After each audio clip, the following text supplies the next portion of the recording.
All right. I hope everything is working. Dear God, please be working. I've had enough troubles with this morning, this afternoon, this evening, and good night. Um, Cool bedtime. bedtime. About the normal length of our games, right? Right. Hey. Jeff Uh, promised we stream. He didn't promise for how long. that's right. Right. Game over. All right. Good game. 5 points for everybody.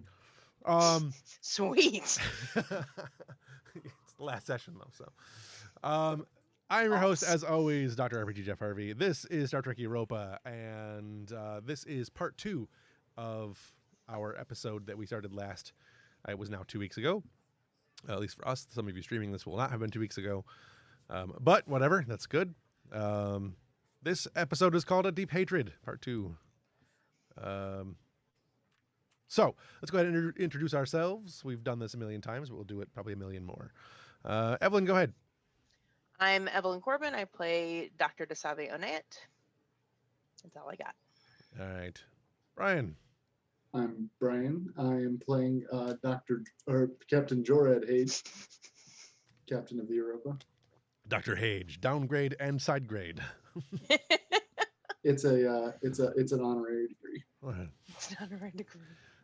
Doctor in boat buildingology. Jack, go ahead. Yes, hello, I am Jack. I play Commander Irani Ambrose, as well as plenty of other side characters, as we all do. And I actually do other stuff that I can tell you about. I have my own channel, twitch.tv/The People's Ascension, where I do various Let's Plays and Hangout sessions throughout the week. But the big draw is our Dungeons and Dragons game every Saturday at 2 p.m. US Eastern Time. We are just at the climax of our current sort of chapter we're doing, going through a really fun dungeon crawl. So if you're interested in some fantasy to go along with the sci-fi we have here, come check me out. Cool. I pimped your group the other day. Oh, thank Somebody you. was looking for another D&D feed, and the D&D meme page I'm in, I'm like, hey, I know one. Nice. That's always appreciated. Cool. It's the best way to grow a channel. Just telling people. Legit. Right. So on a quick recap, let's go ahead and do since we're probably going to start not in a place where we can do a recap unless somebody had one they wanted to do. Let's go ahead and do a quick recap. What do you got, Evelyn, for notes? None. Right. No, pretty much. It's been the longest day, and I worked an extra 3 hours. So I didn't really have a whole lot of time, but we discovered that the Klingons that are weird and modified have possibly Iconian tech and some maybe Romulan tech and some Borg tech and some tech that we know exists, but Starfleet won't touch because it's kind of squishy on the moral side of things. Tong got startled awake by Eva because she'd found some weird anomalous signal in the logs, and so she wanted him to track it down before she went and bothered the higher ups. Which I don't believe we had gotten to a resolution on that yet. Ambrose commended Cherka for her initiative in refining the sensors. Invited her on the team scanning for the Klingons in the Denasian system. When we got to the system, several Federation ships were in the area. The report from the Copernicus that there was an outbreak. Weren't really sure what was causing the spread, but lots of villages were quarantined. A Klingon ship, the IKS Wrath, had been seen a few days ago. It's a newer ship that is associated with Varnak. We had contact from the Klingon, or they had contact from the Klingon ship. Morjad,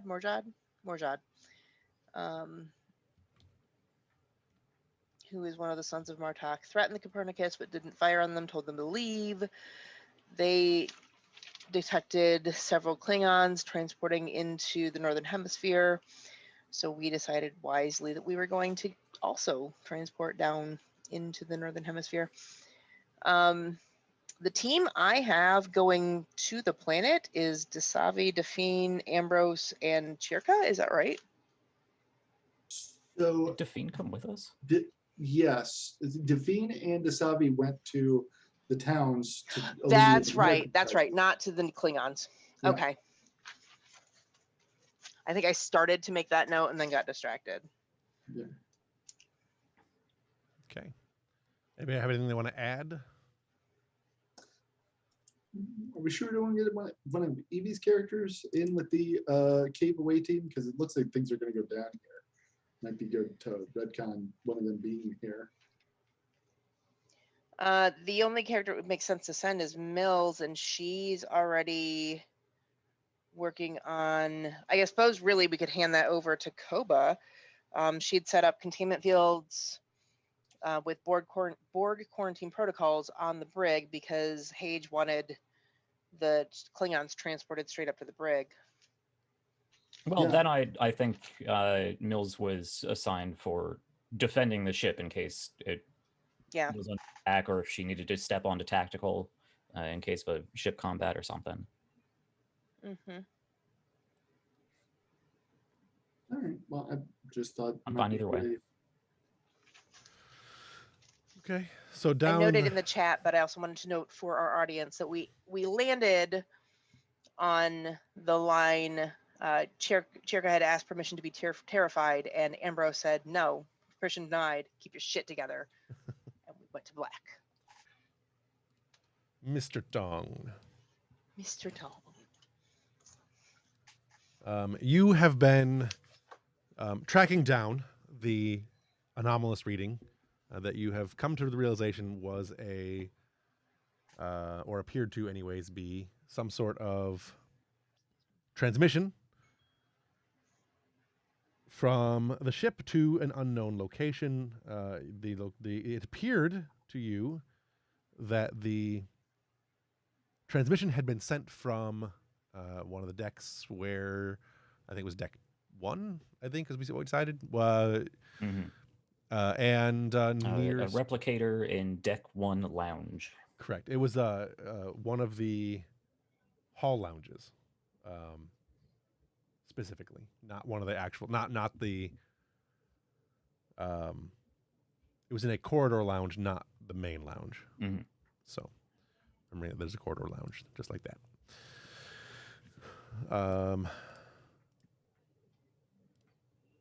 Shared. All right.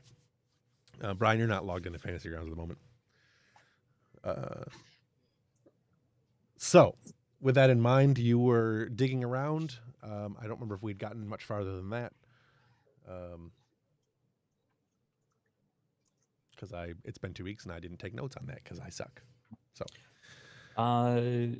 let's see. Yeah, found the signal was pushed through the replicator system. Right. Or I was trying to go through the replicator system, comparing the patterns to transporter like signals and transmission like signals, because the replicator uses both. Right. Even noted no sign that anybody was in the location at the time, but we did determine it came from a specific lounge replicator. Right. That's what I got so far. Okay. So you're digging through the log files that you've got, and you're digging. You're taking apart the replicator system and getting deep into there and like level 1 diagnostic type stuff, getting in there and really moving around. And there appears to be a small device, approximately the size of a baseball, with 8 little tubes coming off of it. And all 8 of the tubes are plugged into various subsystems on the replicator system. Like, it's bypassing certain things. It's using the power draw from that. It's a fancy dandy little piece of machinery that the technology appears to actually be quite unique. You can go ahead and give me an engineering roll if you'd like to get more information out of that, and I'll let you ask some questions. So that would be insight or reason and engineering. All right.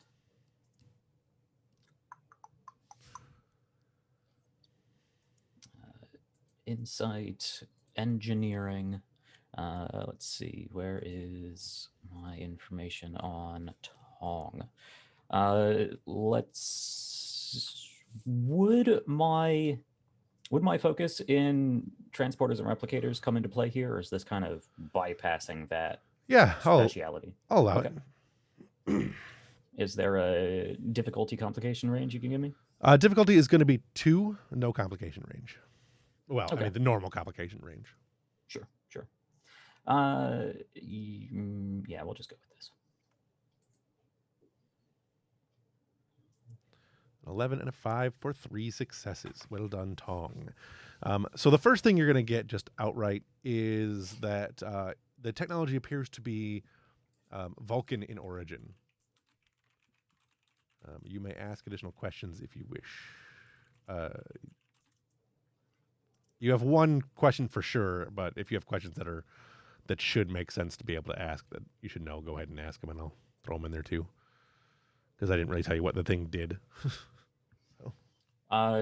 Yeah, I mean, is that a question I can ask? What does the thing do? So the Is different that too broad? it's a little broad, but that's why Okay. Anyway, it's fine. So it's definitely drawing in power and it's masking the energy movement. So it is essentially kind of a rewiring of the system to provide power in a hidden way. It's a subterfuging device, basically. Mhm. So it also probably has some programming in it that you wouldn't be able to get from right here, but there's clearly it does additional things that without breaking it down in the lab, you won't be able to know. Right. I don't know if this counts as a question, but would Tong be able to figure out how to safely remove it? Yes, no problem. Pretty Okay. easy. Then I will spend a momentum because it looks like we have max of them to ask more questions. I believe that's how that works. Sure. You still have one question that you can go ahead and ask. Okay. The broad question of what does it do is not really a question. Okay. Yes, it looks like it's drawing power in from someplace and creating a sort of buffer system to mask that. Does it look like it's relaying information anywhere? Yes, it would shunt information that was beamed to it into the into the replicator system, and then it appears to change it from essential transporter data to almost a broadcast transmission. So it works like it's basically setting up the replicator to work like a transmitter for data, a transporter for data. Okay. And it receives data itself. Okay. That's your one question. So then I spend momentum to ask another one, right? All right. Yep. Okay. Can I figure out where it is sending that transmission data to determine, how it's actually transmitting? The signal has to be coming from some sort of dish or array or something. Right. On the ship, you mean? On the ship, yeah. Yeah. Physical hardware. It is using the transporter array. But the transporter signal array. So the transporters have to use an Okay. array of their own. So it is using the same yeah. arrays system that the transporters themselves would be using. It's using the transporter array to broadcast its transmission and receive transmissions. Does not appear to be receiving transmissions. Only. I thought you said the machine was receiving information. The little machine that you have, the little baseball machine, is receiving transmissions from somewhere else. It receives transmissions to itself, probably from within the ship. Something has to be relatively close to it. Okay. It is a receiver that is then transmitting the data out of the ship on the transporter signal. Okay, gotcha. That will be good enough for me. Tong will just then go about taking this thing off and getting it to a lab. Okay.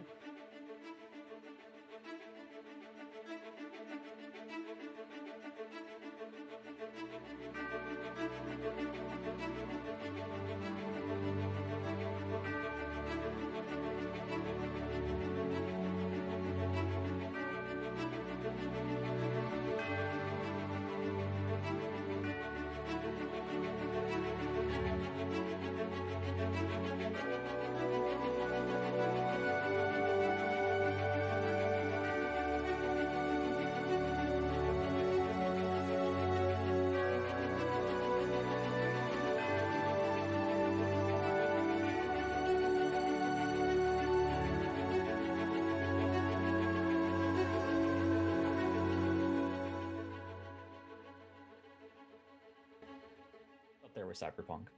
Yes. Yeah. All right, we are back. So down in the mines, well, not the mines, but down in the, for lack of a better term, dungeon. Chirka and Ambrose and a number of yellow shirts. I think you guys had 4 you took down. Yeah. You are in what appeared to be a cave system that was hewn by transporter signals, by transporters earlier. Just off to the one side, there appears to be the odd constructed rooms with the alien technology that you had seen. Way off in the distance, you can hear the sound of voices. They're muffled. It's hard to tell what they are saying or anything like that. It's just noise to where you were standing. But it's maybe 100 yards or so in front of you, down corridors and whatnot. They definitely sound to be Klingon of nature. They're also the sounds of tools, power tools and whatnot working. So, what do you guys want to do? Do the voices seem alerted to our presence? They do not. Mm. They are clearly yelling at each other, or at least yelling in the same vicinity as each other. Largely, it sounds like they're yelling over the sounds of the tools. I don't think they've seen us, Commander. Maybe we should be quiet? Yes. Yeah, it doesn't seem they are alerted to our presence. We should use this time to see what we can find out.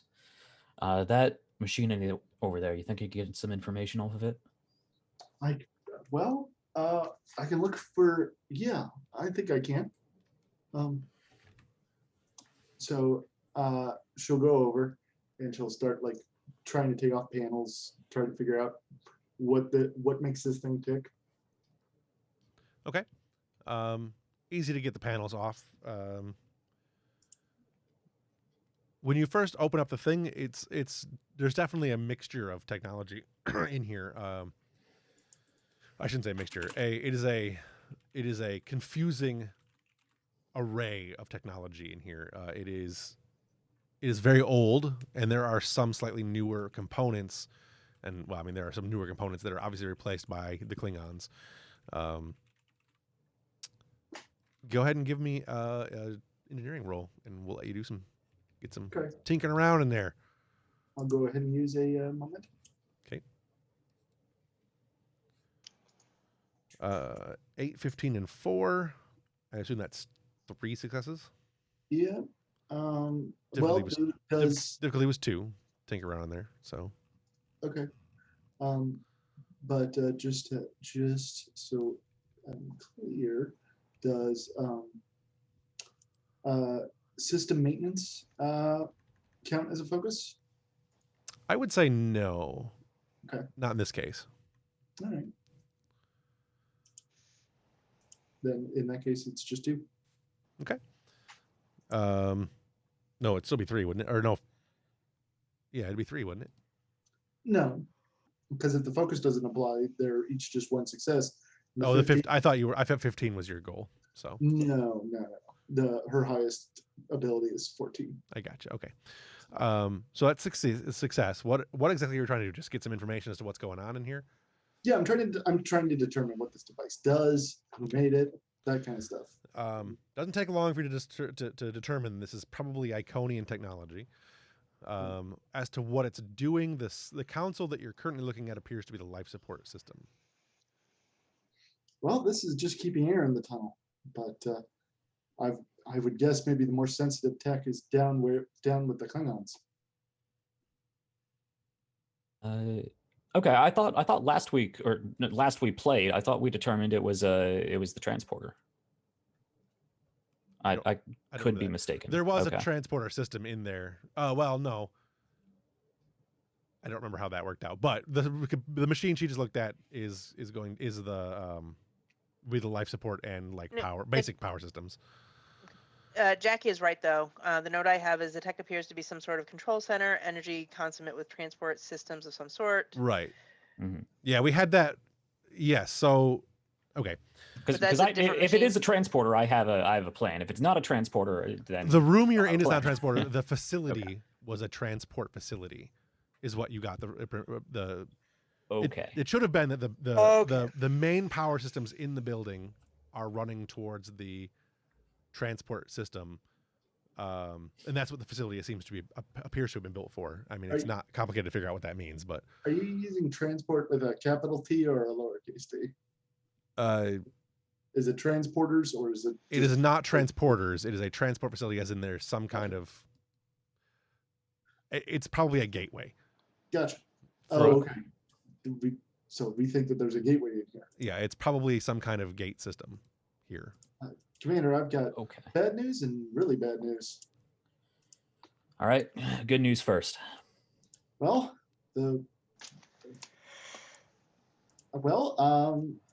I haven't run screaming from the cave yet. That's the good news.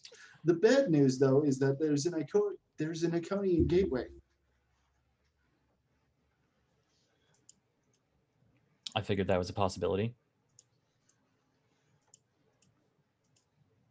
Is that the bad news or the really bad news? I can't think of much worse news, Commander. That's fair. Perhaps this whole installation is trying to specifically uncover it. Purely speculation at this point. Can you tell if these systems tie into anything else that you might be able to get some more concrete information from? Sensors, map of the area? I think I've gotten about Life all the support system. information I can from here. Unless Jeff, can I do another roll? I don't know. So you would be able to get a basic readout of the floor plan from the life support system. Yes. Okay. Do I need to? No, there's no for it, roll. or- You can just do that. All right. Yeah, I've downloaded a floor plan. I think maybe we have to go this way. And what leads you to this conclusion? And she'll bring up a tricorder. She'll point out the shafts and hallways that lead, since she's got a map, or at least a basic map, and she'll point out the directions. Yeah, with the map, it's pretty clear to see what the most important area of the building is.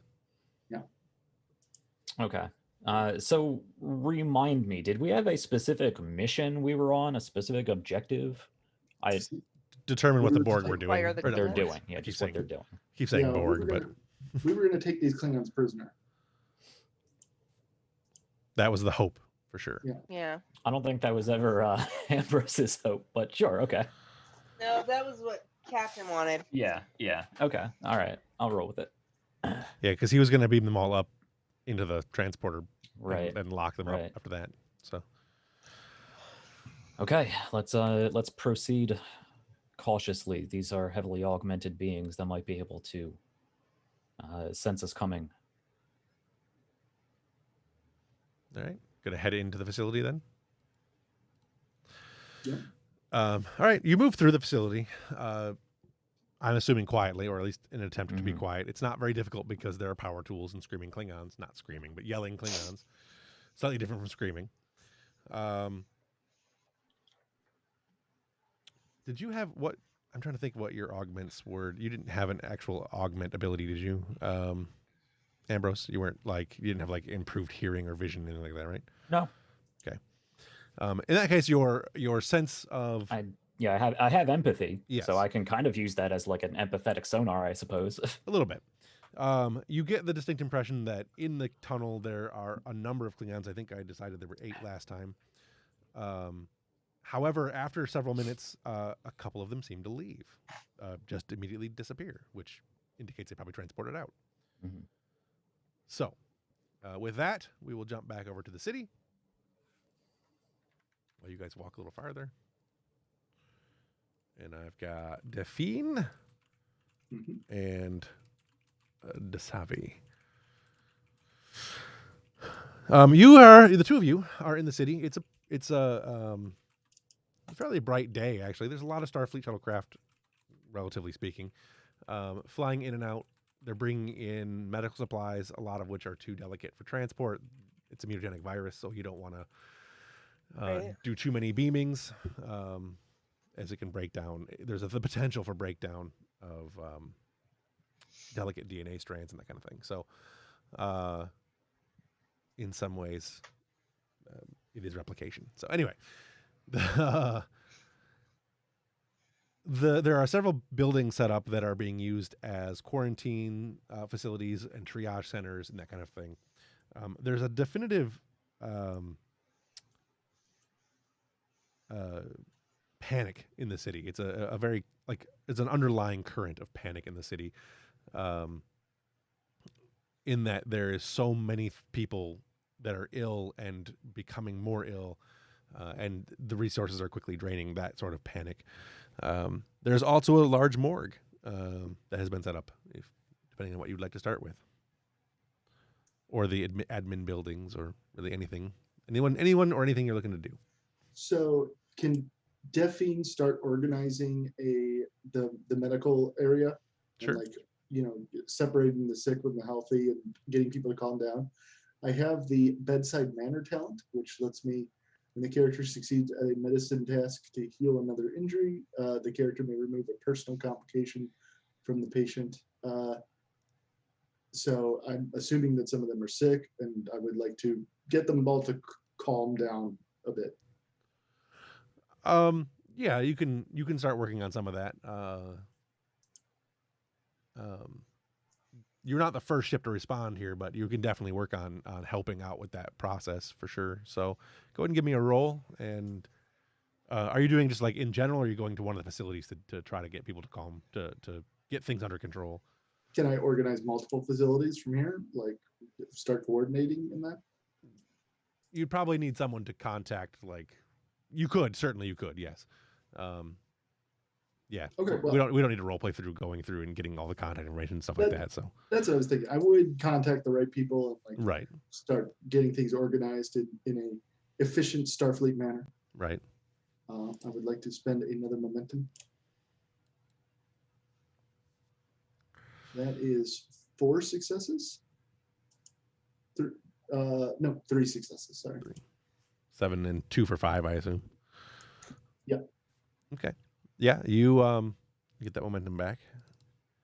You can definitely start getting things, get the logistics moving and start getting people under, at least in the in the general vicinity, are starting to feel more secure that Starfleet is taking this more seriously, and now that Europa has arrived, that there's a greater level of resource involved. So okay, great. Well, now that I've prepared a more hospitable healing area, I'll leave the miracle working to Dr. DeSavi. What would you like to do, DeSavi? I am going to go report in to whomever is leading this dog and pony show. Okay. And find out where our greatest area of need is. Okay. You arrive at the main triage complex, where you're seeing a lot of. I mean, there's probably a couple hundred patients in the area, in the building. It's obviously a reused, some sort of like sporting arena, probably Parisi Squares or something like that. And there are just beds and beds and beds, and the large tarped off areas where, like exam areas, that kind of thing. And then there are shuttlecraft that are coming in and out, like ambulance bays. When you get in, you're pointed, you're asking around, and you're pointed to Dr. Iran.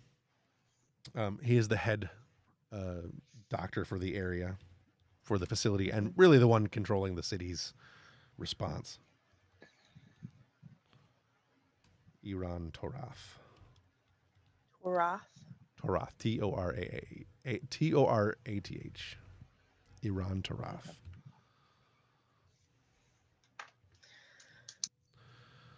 He is a Devonian. or Dionysian, sorry, which is the planet you're on. Yeah. He's working through a log of case files, like going through and noting them and entering like data from a various number of pads he has to remember about into a single pad, trying to make sure that he has the data. I mean, you've done it before. It's clearly like triage tracking. It's right. Simple stuff. So Give a moment until he hits a good breaking point, and then clear my throat. oh, doctor, forgive me, I didn't see you there. No worries. Are you from the Europa? Yes, Dr. DeSavio Nayet, my chief of nursing, is seeing to people and helping to calm some of the atmosphere here. Where do you need me? That depends on if you can replicate yourself. I need about 400 more doctors.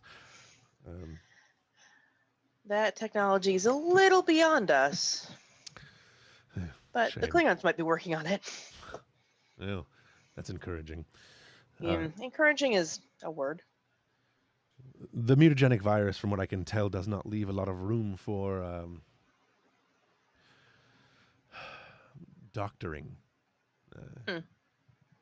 This is the triage center, and he picks up his one pad and starts walking you around and pointing things out to you.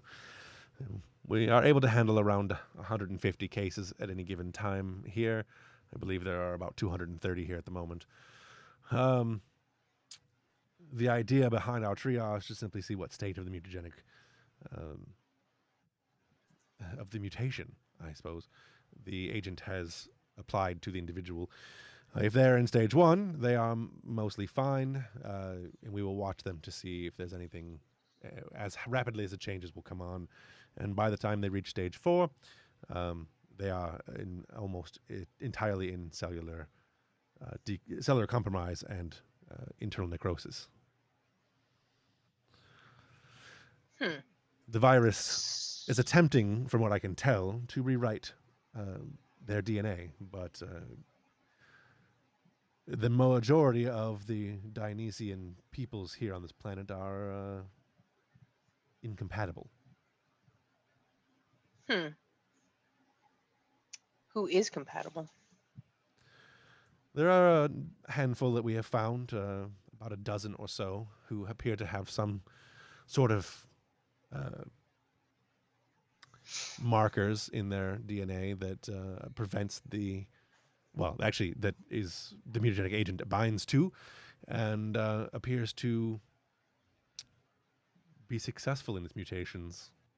I can't tell for certain what the mutation actually does, other than some minor genetic appearances, some strength increases. They are clearly healthier once the mutagen runs its course. But again, I've only seen about a dozen cases planet-wide so far. Any pattern in species, race, family history, past illnesses? Honestly, Doctor, I would love to check all of those things, but I simply have been overwhelmed. It's something that if you have the resources, we would certainly... That would be the next logical step in research. Well, of the 6, who are they? He flitters around on his little pad and hands you a data isolinear data chip. There's the information that we have, along with the information that we have on the 4 stages. I'll start combing through that. Any help you can offer, Doctor, is appreciated. And barring any of that, there is always a hypo spray available. And he points to the triage people. If you'll excuse me, I'm going to finish compiling this data. If you have any questions, Doctor, please don't hesitate. I presume we have a research team working on some sort of cure or inoculation. We're working as best we can, but I'm extremely limited in resources. This agent spread to most of my colleagues as well. So there is a diminishing return, or a diminishing available resource. Starfleet has offered additional use of their computers. However, majority of the ships that are here are using the majority of their resources for replication of various medications. Well, luckily, Eva is a genius among computers. I suspect that is at least part of the reason why the Europa was sent here. Hmm. Again, if you'll excuse me, Doctor. Certainly. Do we still have a piece of Eva on the yacht, or has that been resolved? That was resolved. Although, Okay. technically she's already there because the yacht Right. links. As long as there's a link that you can reach through subspace communications, Eva can be in both places. Okay. We could have. Go ahead. We could have Jissa take the yacht down, so that way she could join this scene. It's up to you guys. Fine by me. I mean, that's on the doctor's order. Yeah. Well, I believe the plan was Jissa and her flight team was standing by just in case there was starship combat and we needed to scramble the fighters. But I mean, that's up to you guys if you want to change the plan. No, I Not think that it was a strict plan anyway. So I mean, she'll ferry a yacht down if it will help. If you want to use it as like a mobile research site, she's all for that. You just need to No, give I think we need the yacht down, but I think having our ace pilot bring it down is kind of foolish when we've got a bunch of Klingons in the mix. Yeah, you could send any old pilot to take the yacht down.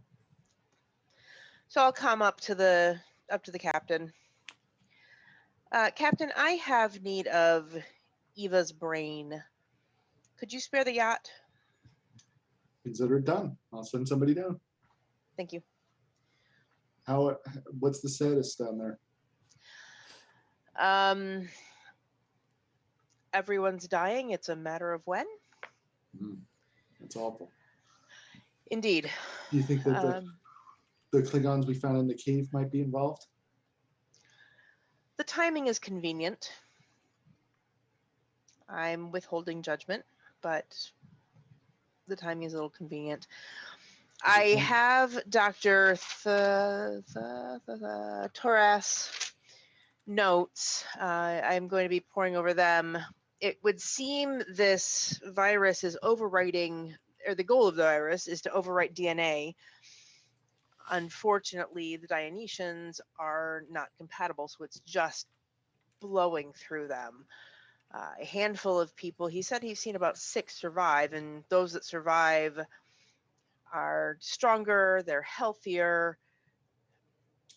I suspect a lot like the Klingons that we have in deep freeze on the ship. I see.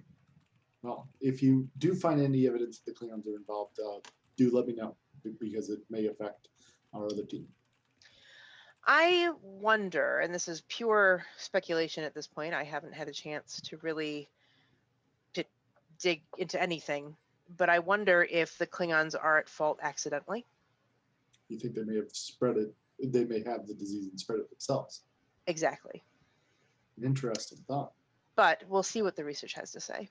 Yes, of course. Let me know. Keep me posted. Will do.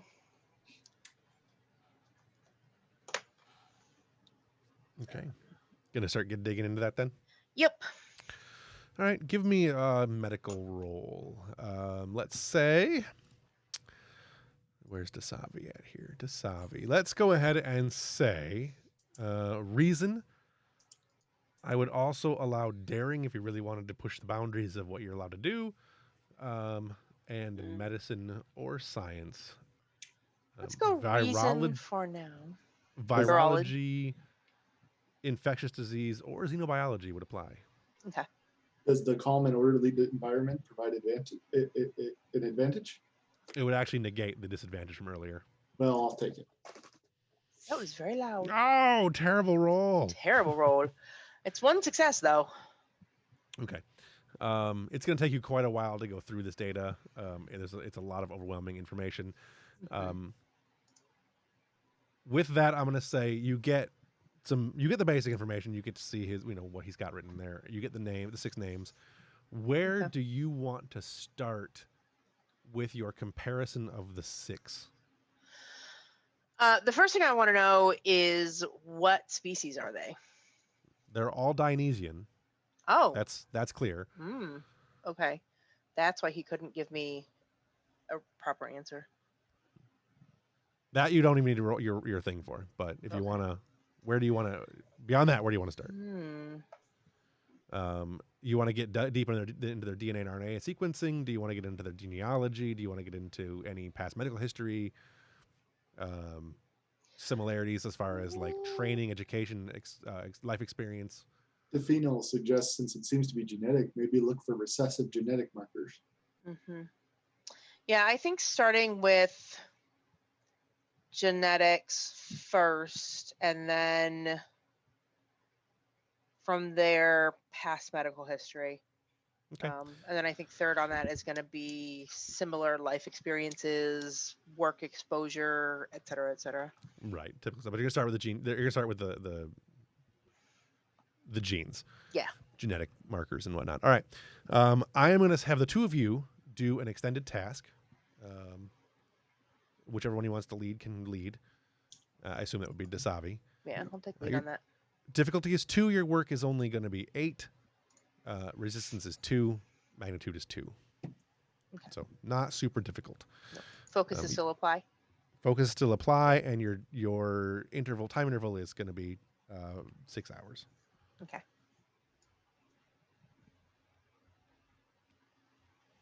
A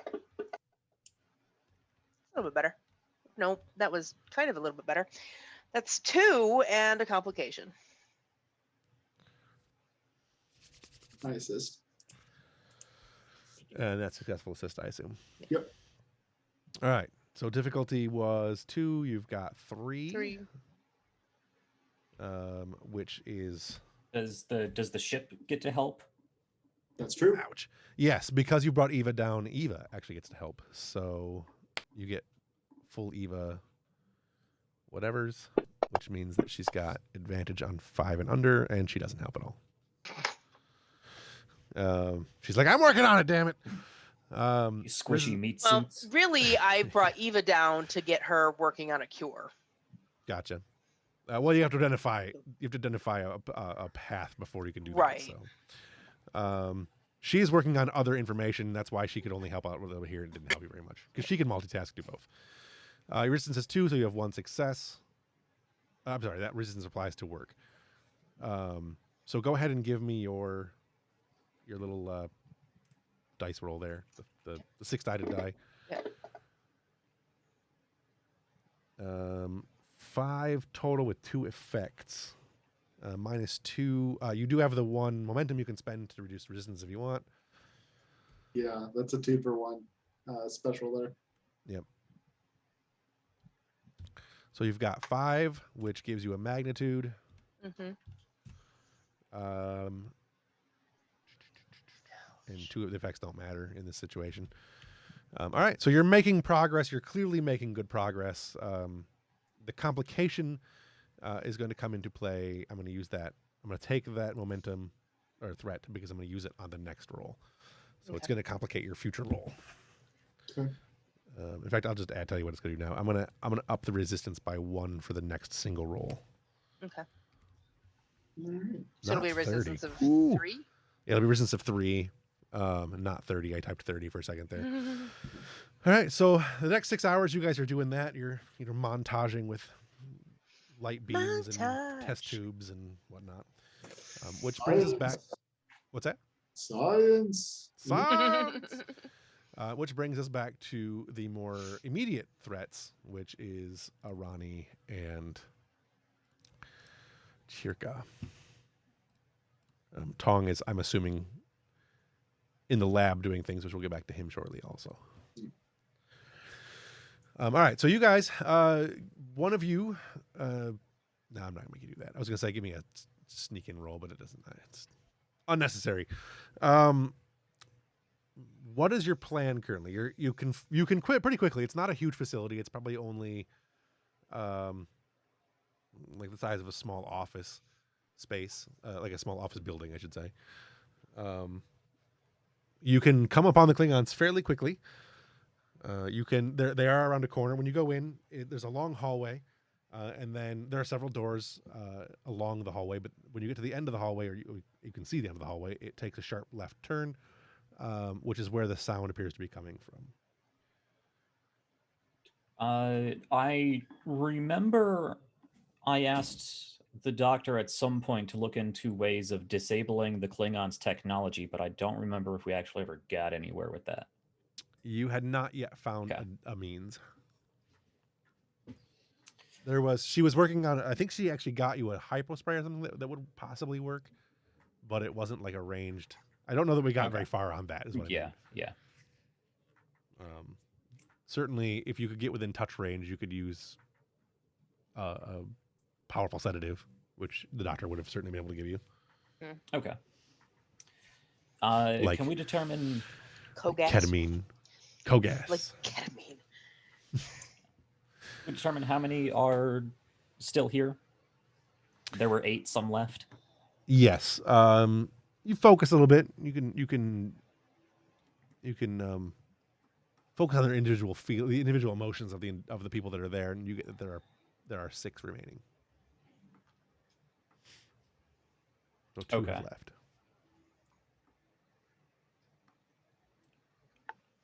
And they're all just down the corner?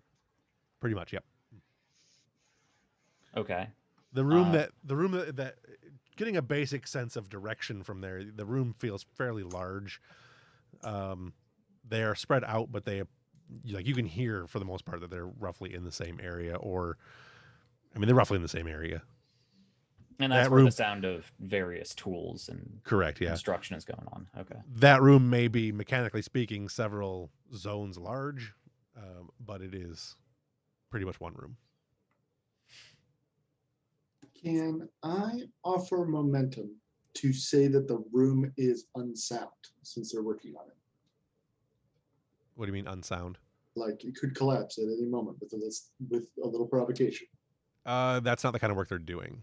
Okay. I like where your head's at, but it's not the kind of work they're doing. It wouldn't apply. The work when you go in the room, you'll see the kind of work they're doing. I mean, this is an ancient ruin. So that's true. It could be unstable for other reasons, but probably not the work they're doing. Sure, but I'll take what I can get. Sure. We haven't found any other terminals where we could access information from. Without going into the other rooms, there's none that are obvious. You've got the main room where you're at. So the basic layout, and again, I was trying to find a map for this, I couldn't find one. The basic layout is you've got the area that was the beamed out, carved out rock. From there, you had a small room that had consoles, which it was pretty limited there. You had your power station console, you had your life support console, and that was more or less what was in that room. Some other minor things like library consoles that are no longer functional, that kind of thing, like a minor command station. And then you had the hallway that goes forward, and then to the left. Down the hallway, there were several doors. There were 2 doors in each side of the hallway. The hallway goes down and then turns sharply to the left, and whatever is there is there. There is probably another door. There would have to be another door on the end of the hallway as well. Like almost straight ahead, maybe slightly off to the side. To create some symmetry. How doable would just bypassing them be?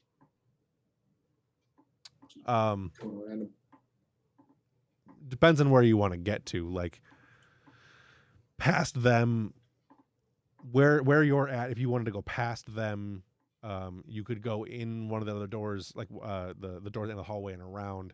But all that would really take you to is like probably the power systems, the actual power system. The room they're in is most likely the gate room. Okay, so judging by the layout that you have. Commander, I think this is the gate room. I don't see another way around. You could come up behind them if you went into the engineering room and whatnot, the power room. So you come at them from 2 sides if you wanted to. Okay. If you wanted to catch them in a crossfire kind of thing. I can try bringing down some of the ruins. You did say there were other rooms off of this corridor, right? And if I can't sense anybody in them, we should check them out and see what's inside. Sure.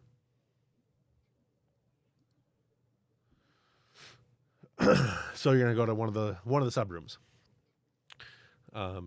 Okay. Doesn't take much to. The doors are easy to open, barely an inconvenience. Super easy, barely an inconvenience. The door opens, slides.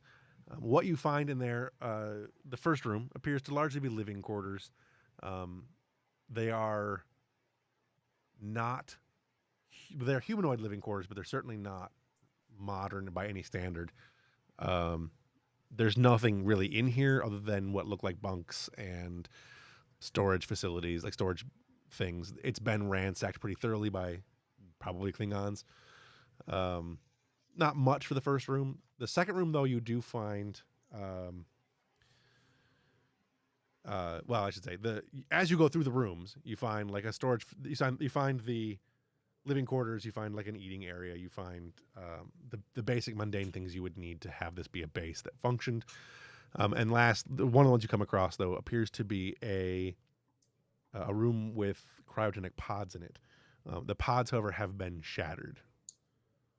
There are corpses inside that have been fairly rotted away, as if they had been ruptured quite some time ago. The doctor will want to see this, but it's not either of our specialties, I believe. We should mark it and leave it. I mean, I could fix the pods, but it's too late for these people. Right. We'll worry about that later. I suppose if there's nothing else in here that can help us determine what we're doing or what they're doing. Yeah, I would like to search around for any data pads, maybe Klingon data pads or any records that I could find. Okay. I like that idea. Go give me a. Where's Chirk at here? Let's see. I mean, insight and security roll, Chirka. Super good roll for you there. Right.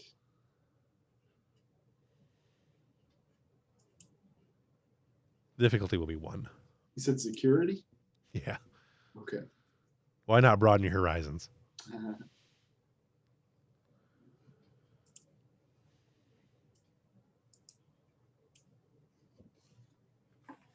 Oh, nice. Hey.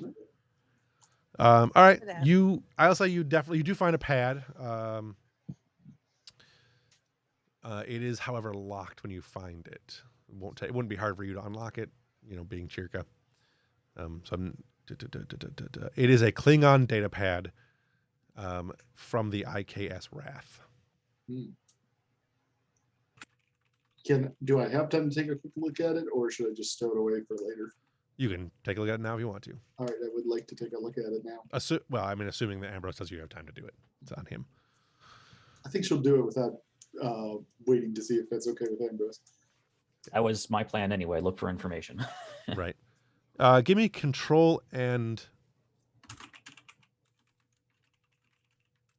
security or engineering. The difficulty for engineering will be 1 higher, so difficulty will be 2. 1 for security, 2 for engineering. Okay. Does my research focus apply on this? No. At this point you're cracking the encryption. All right. Well, I'll use one momentum. Okay. No, it's 1 success. Okay. I assume you're using engineering. Yeah. Okay. It takes you a little longer to do, but you're going through it and you're hitting the buttons and it's beeping on you, and like you keep hearing that rejection beep from devices, and eventually the screen pops up with you've failed to log into your iPhone 11 times. If it 12 times, it's going to delete. But after another minute or so, do you speak Klingon by chance? No. Okay. After a second or after a lucky moment, you manage to get it open, but it comes really close to not opening. I was just hoping to see you guys would get some extra momentum on that one. The only information you can get though at the moment is that the pad belongs to a person named Dr. Gothmara. Okay. Well, I'll pocket it for later. Okay. What are you guys going to do next? That took you quite a while to find and then dig through to crack the encryption. So Sure. I will look to Ambrose. you can hear the workers down the hallway. They're clearly beginning to finish up the work they were doing. Right. Now, if I remember correctly, stun setting didn't work on these augmented Klingons. That is what you were told by the crew of the other ship, which I can't remember the name of right now, the Breckenridge. Yeah. Ambrose. I mean, unless, and I don't remember. So Brian, do tell me. But unless Hage specifically gave Ambrose the command to capture them, Ambrose was always under the intention that he was going to have to kill these Klingons to stop them. He would leave that to Ambrose's discretion. Okay. Your mission was A, to investigate what was going on, B, capture the Klingons if possible, C, stop them from doing whatever they're doing. Yeah. Accomplishing as you see fit. Okay, so we have a map of this facility, and you said we could go through the sort of engineering power station to flank them, right? Sure. I would like to devise a battle strategy with my team dynamics focus, and so we have a real quick like breach and clear from both sides playbook on how to take out and neutralize these Klingons as quickly as possible. And I don't know if this is really going to work without combat plays in this game, but my idea is just quick breach and clear. We'd go in, we have a clear plan of what we're going to do. We take down all 6 of them before they have any time to react. But my plan is for Ambrose to run into the closest one, get him with the hypo spray, use him as a body shield if necessary, and then him and Cherka like rapid fire take out all of the other ones. But I'm not sure the system works that way. I think how it would work mechanically is we do a preparation. We do a security roll to prepare. That gives us advantage on our attacks. Hopefully the attack's enough to win. Right. Technically speaking, there is probably no like definitive way to do what you're talking about doing. Okay. But Brian is correct in that you can gain an advantage to your actions based on making the plan of attack. And we can narrate a lot. It's like I have no problem narrating some of that. Like one of the things that we were doing in the playtest rules or my rules is that you can up the damage on the weaponry to try to make the combats faster by setting the weapon to a higher damage setting, essentially. So it's certainly possible. Oh, yeah. Knowing that these Klingons aren't susceptible to stun, Ambrose has his type 3 on the highest setting. Well, highest setting necessary to kill a humanoid. We're not going to vaporize the whole chamber, but... Right, because, like meters of rock. Right. So... but you know what? Actually, let's head to the engineering department first to see if we can find any power terminals we can explode or something to help us with all this. That's the general plan, but... Do you want to leave some of your security guys here to come in from this side, or do you want to, how do you want to divide your forces, or do you want everyone to go into the engineering room and around? I think that's a good idea. Out of character. Dividing the forces? Yeah. Yeah, I would agree. Yeah, I would say since we have 4, it would be me and 1 and Cherka and the other 3. I think it's narratively more interesting if it's them on one side and us 2 on the other one. But I'm okay. Cherka would also probably be the best bet to go into the engineering room with you. Yeah. Okay. Yeah, it'll be me and Cherka go around to the other side, and then the 4 yellow shirts can do their own thing on the side. Okay.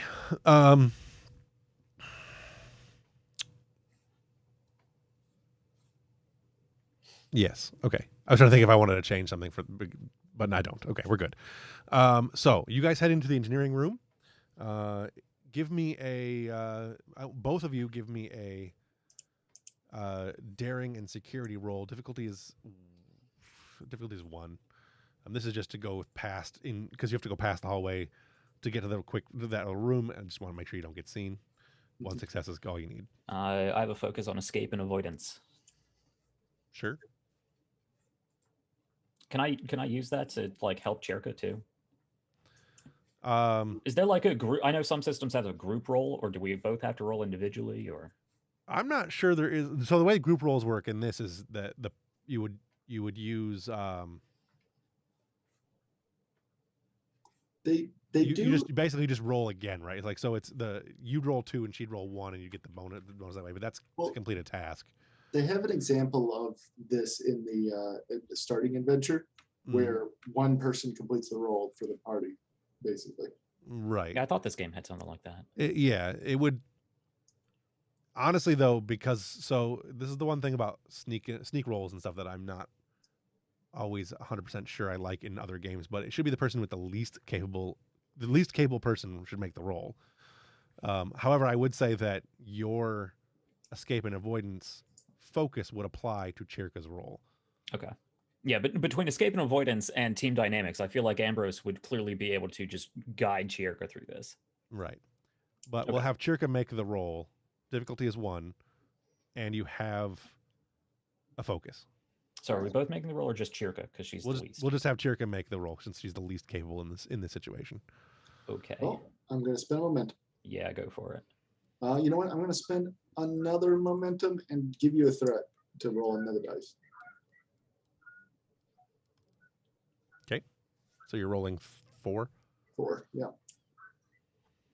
And I will not change the complication range. Wow. 1, 2, 3. I mean, that's 4 successes, right? You said it. Yes, daring plus security. Yeah, 4 successes. You only need 1, so 1, 2, nice, and 3. So there you go. Chirka manages to be a super ninja and get across the hallway, and Ambrose just puts on a cloak and disappears and walks past.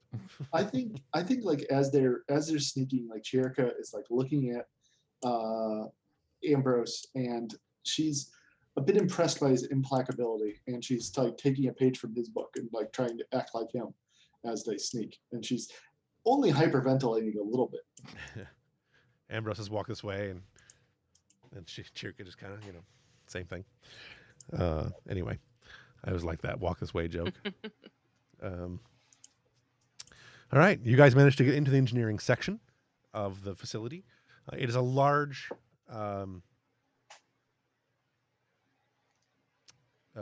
trying to think of the terminology that I would use, but it's obviously a reactor system of some sort. There is a chain reaction going on inside of the thing. It's, it is technology that is Tong and Coaster would love this thing. It's a big reactor. It's not really huge. It's a very powerful reactor for its size, but it's probably about the size of a basic living, like a 10 by 10 room. Sure. The reactor itself is. The room itself is much larger. Jerican, can you give me a guesstimate on how devastating it would be if this reactor went critical? Well, on a scale of 1 to 10, I think 20. All right. Is there anything important within 20 range?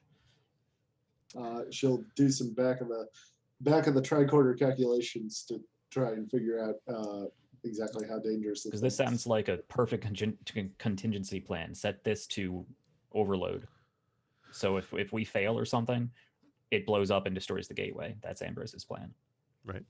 Given the depth that you are, which based on the transporters and everything else, you managed to get down here no problem.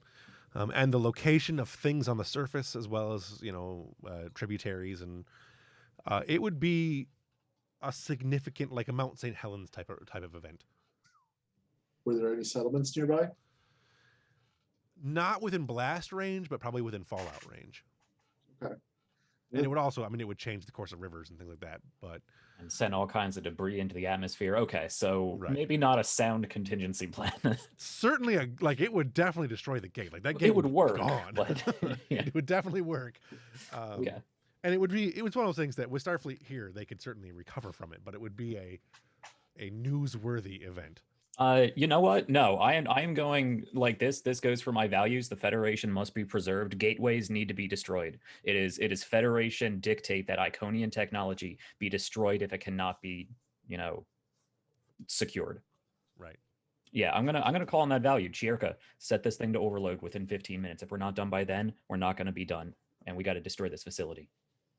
She looks surprised, but she goes, "Oh, okay. And then she quickly Make sure you can undo it. sets about it. All right, give me the roll. I'm raising the threat. I'm spending 4 threat because I think it's the maximum I can spend on this one. Yeah, that should be right? That would make it 15 and up or 16 and up, which is the best I can do. So your difficulty is going to be 2. Yes, we'll just say difficulty is 2. I'll spend 1 more, make difficulty 3. Difficulty is 3. Threat range is 16 and up. Does calling on that that value give us anything? You can use by using your value. You can. I can use that to get 2 free successes, right? Correct. Yeah. You can use a determination. Yeah. Right. Okay. Well, then I can roll, and as long as I get 1. Yeah. Nice. Got 2. So. Okay. And Ambrose is using determination to get the 2, right? Yeah. Mm-hmm. All right. Which I'm not sure you can technically do as an assistant, but I don't know. I don't see why you shouldn't be able to. I think you can actually. I think you can. I don't know what the rules actually say, but I don't see any reason why you wouldn't be able to, because it just makes sense. Especially all right. as a commanding officer, ordering her to do this. Yeah. Right. So let me see here. Chirka doesn't have any values currently, correct? She has a value. She does not have any determination. The support character. Right. We discuss this every time you bring that up. If they have value, they have determination. Yeah, she should have a determination, but it's okay. It doesn't matter at the moment. I was going to see if you had one that I could exploit in the other direction. Better seen than heard, though, does not apply. So you didn't set it up so that you couldn't turn. You set it up to explode in to overload in approximately 15 minutes, give or take, a minute.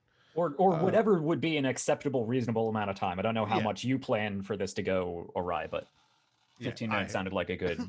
I have no idea for me. either. Like Okay. it's, If things it takes us go longer than badly, 15 minutes to kill 6 Klingons, like we've done something wrong. Right. I mean, it's gonna, no matter how long you set it for, it's gonna be like 3 seconds left on the clock when you get in there. That's true. Yeah. And it appears as though you have a way to turn it off because you didn't roll in my threat complication range. Mm-hmm. So with that, let's go back to Tong while you guys are doing that work. Great, because I making that call. I am. Need a minute to breathe. All right. So Tong, you and Eva, I assume you're going to involve Eva, are in the. Let's see. You're in one of the labs. Doesn't really matter which one, really. They're all just labs. We'll say chemistry lab because it's the one I can find. And that's just for a lab. We're not actually in the chemistry lab, but you're in a lab. Right. And you're taking this thing apart carefully, making sure it doesn't explode, scanning it regularly so it doesn't explode. Go ahead and give me a roll with Eva's assistance, which I will roll for. Your difficulty is going to only be 1 because of the advantage of using the lab. Control engineering.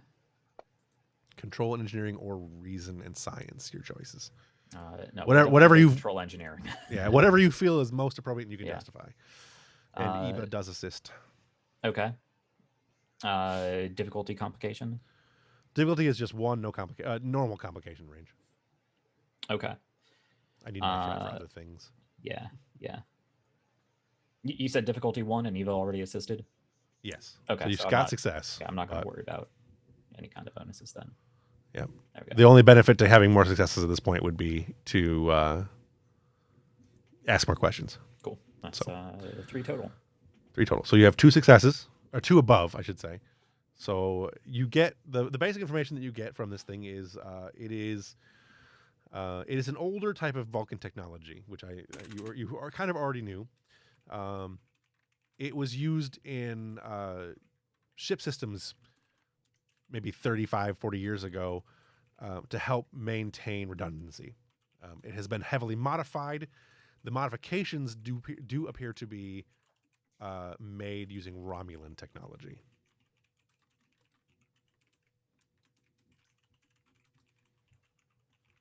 And it definitely does receive information in from a local source. The receiver on this thing appears to be fairly small and fairly delicate, so it probably doesn't receive from very far away, but again, that depends on the transmitter too.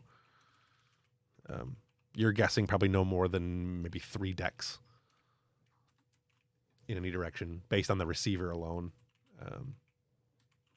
Again, though, the transmitter might make that. You've got like a 2-deck variable with depending how powerful the transmitter is. Right.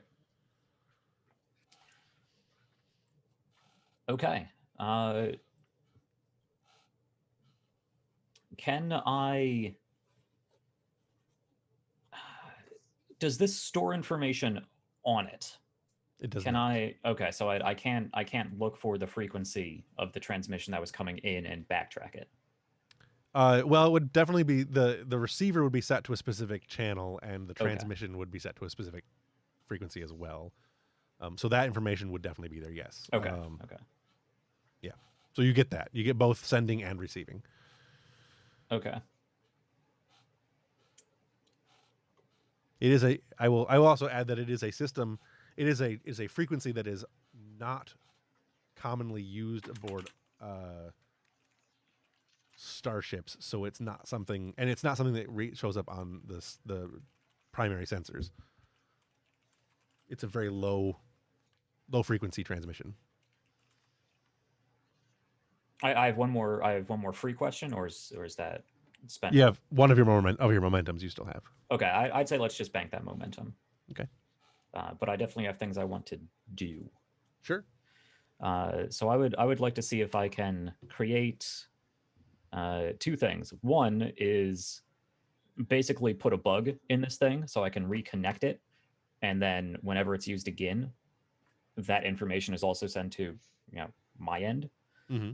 And I want to see if I can create a sort of signal backtrace so I can.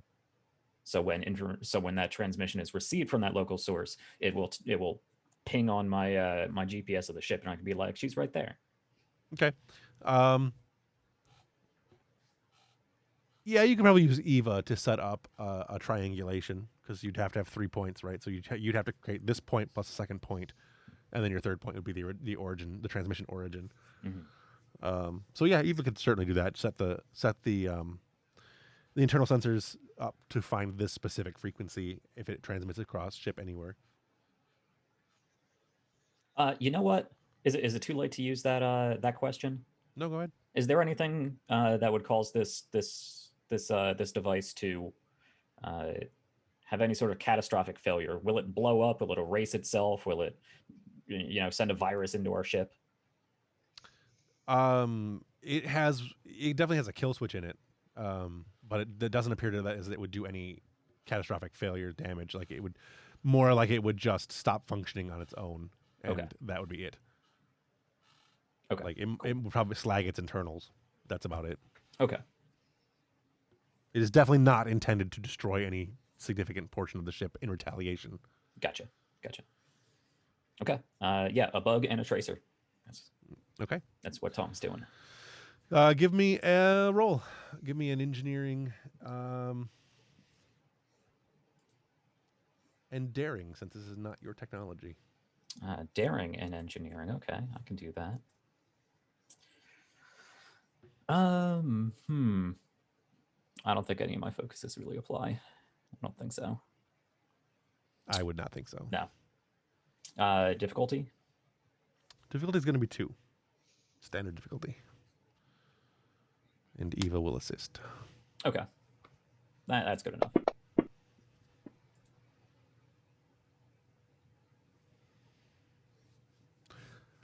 Two successes and Eva, so you have 3. That gives you back 1 momentum. Nice. Okay. Going to update anybody on your findings, or are you good to keep going the way you're going?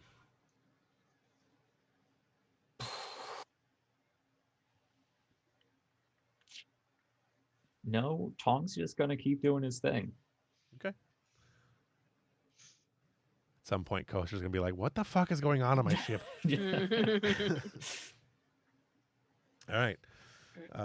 Back to Shirka and Ambrose. The clock is now ticking. For some odd reason, 18 minutes have gone by. No. That was a long scene. No.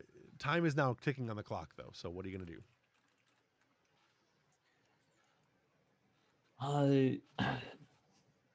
Chirko, can we see if we can use any of the power systems here to create a distraction or create some sort of environmental damage in the room beyond? Can you find any controls, circuits, power systems, whatnot we can overload?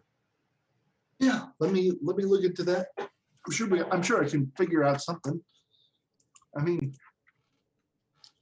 there's always exploding something in the walls. She's not at all confident that is the case.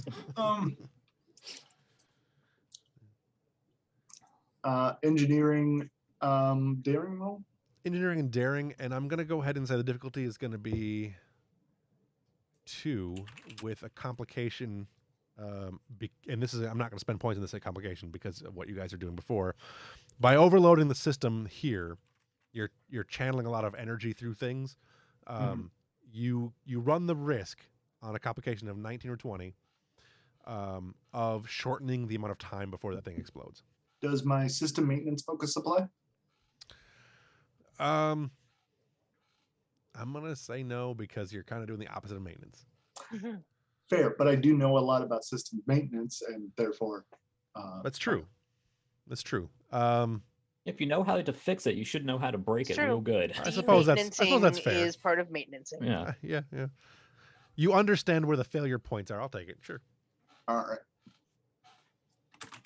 Well, didn't even matter anyway. I'm sorry. I meant to say I used a momentum. Oh, I gotcha. Yeah, 2 successes. And nothing in the complication range, so there you go. You succeed. There is an explosion in the other room, and then there is a lot of shouting and... Wait, hold on here. I said set something up, not make it go off right now. Okay. I want to I don't know how you'll trigger it. Is the thing? How are you going to just tie it to the tricorder and press a button? Yeah, can I just have it on? Yeah, I'll allow it. Yeah, sure. That sounds Star Trek like. Yeah, I'll take it. I'll activate it on my turn. I won't be shooting anything anyway. Yeah. Okay. Yeah, so this comes back to the plan I wanted to set up. So me and Cherika are on this side. The 4 other guys are on the other side. I go in, I catch this guy, I hypo spray him. Cherika blows something, distracts the other Klingons while the yellow shirts quickly take them out, and I wrap up the rest. Right. Basically. Gotcha. Okay. Sure. She has it set up so that you believe you can blow something up when you get in there. Okay. Not 100% sure what it is or where it is, but yes, something will blow up. Sure. Look, something will explode. That much I can say for sure. Hey, if we don't do this right, the whole thing's going to explode, so I'm fine. All right. You didn't need to remind me of that, Commander. Moving into position? Yeah. All right. You get into position. You can get a quick overview of the room from where you're at. Did we need to roll for that that plan setup? Was that going to give advantage or anything? I don't know how that. If you want to roll for it, I assume you're going to succeed. Difficulty 2 when you're rolling 15s. So you go ahead and give a roll if you want. It'd be security and it'd be Security. I would say reason and command probably. Oh yeah, command would work. Yeah. Daring and command. Could I argue daring and command?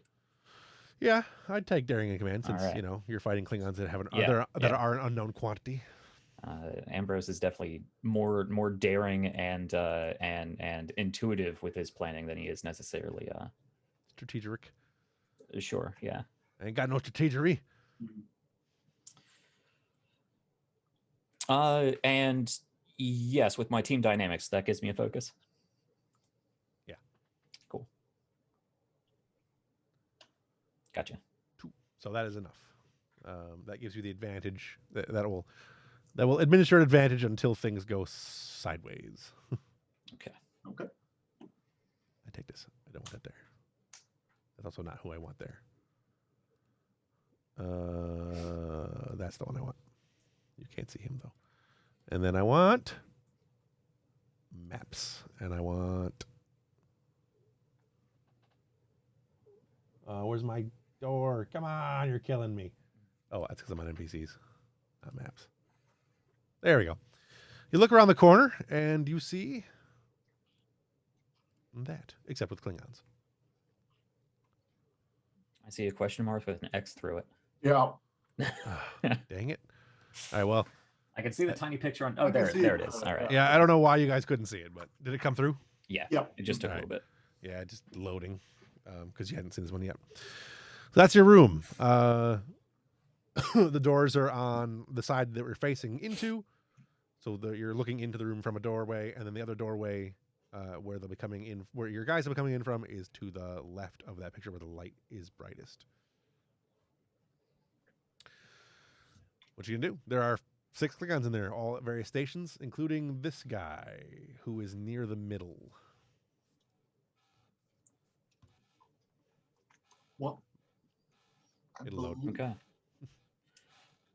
Could I reach him in 1 round's movement? It would be, you'd have to do it as using your full movement action and your secondary action to do it. He's 2 spaces away. Okay. This is one of the reasons I okay. wanted to have a map for Yeah. this, but essentially Yeah. the room is going to be divided into 3. 1, 2, 3, 4. So it's 4 spaces essentially.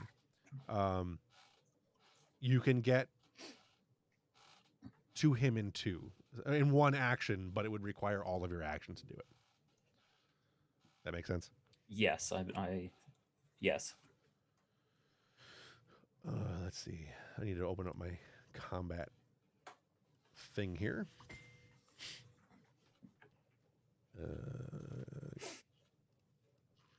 For those of you who don't know, I use the Canic STA cheat sheet, which is very nice, very handy. Do you guys need link to that? I know I pinned it in one of our chats somewhere. Got my own thing. Okay. Yeah, I might have to go and grab that because I've been trying to look through the rule book like this whole game looking for combat rules and man, I love this game but I hate this rule book. Yeah. I shared it Yeah. somewhere at some point. You shared it and I pinned it. Yeah. It's just a matter of where the hell did I pin it? Cheat sheet. So in the Star Trek Starfleet Command Discord server, it is pinned, should be pinned there. But it may not be. Okay. Well, Europa sheet. we can continue. Oh, it doesn't appear to be pinned there in the resources section, which is where I thought it would be, is the resources section, but it's not because I'm, not a great person. Oh, here it is. So anyway, that is there. And you guys have the initiative as they don't know you're here yet. So These are full Borged out Klingons, right? I mean, not Borg, but like cyberly enhanced. You actually don't see any cybernetic enhancements on any of them.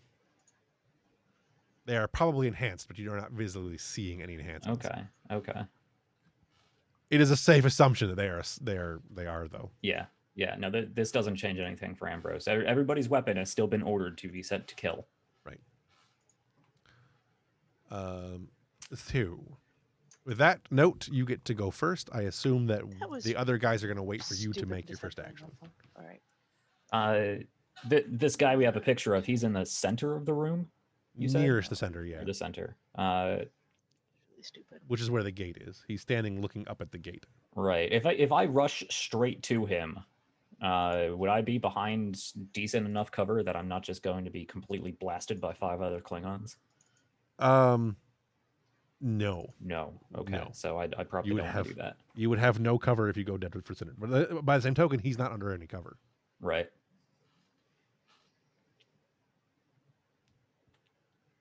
Yeah. So few systems have a good breach and clear system. Yeah, well, I mean, you guys can certainly do the problem with breach and clear is if there's a guy in the middle of the room and you want to go get to him, that's not part of the breach and clear. Like that's not even a thing you do in breach and clear. You shoot the guy. If you want, I can go first and I can create cover for you. But I mean, my line of thinking is basically setting up a surprise round or an ambush or ready actions in D&D, so that when we start combat, we all get to go and they do nothing and just die. But that's not how this game works. So the way it basically would work is if you want to do it that way, I can give you essentially your role rather than giving you advantage on anything, would just give you the free keep the initiative action. I have a way to do that once for free already. Which would give you a total of 3 actions before they got to go. Yeah. Okay. So, well, okay. No, I'd say because he looks like the important one, I want to try to get him with the hypo spray. So I think first. So I think the best way to do this would be for me to try to take one of them down. Then Chierka blows the system, creating a distraction for the other 4 security personnel to take their shots. And then once everybody else is mopped up, I run up on this guy. Right. So you want to go last, essentially.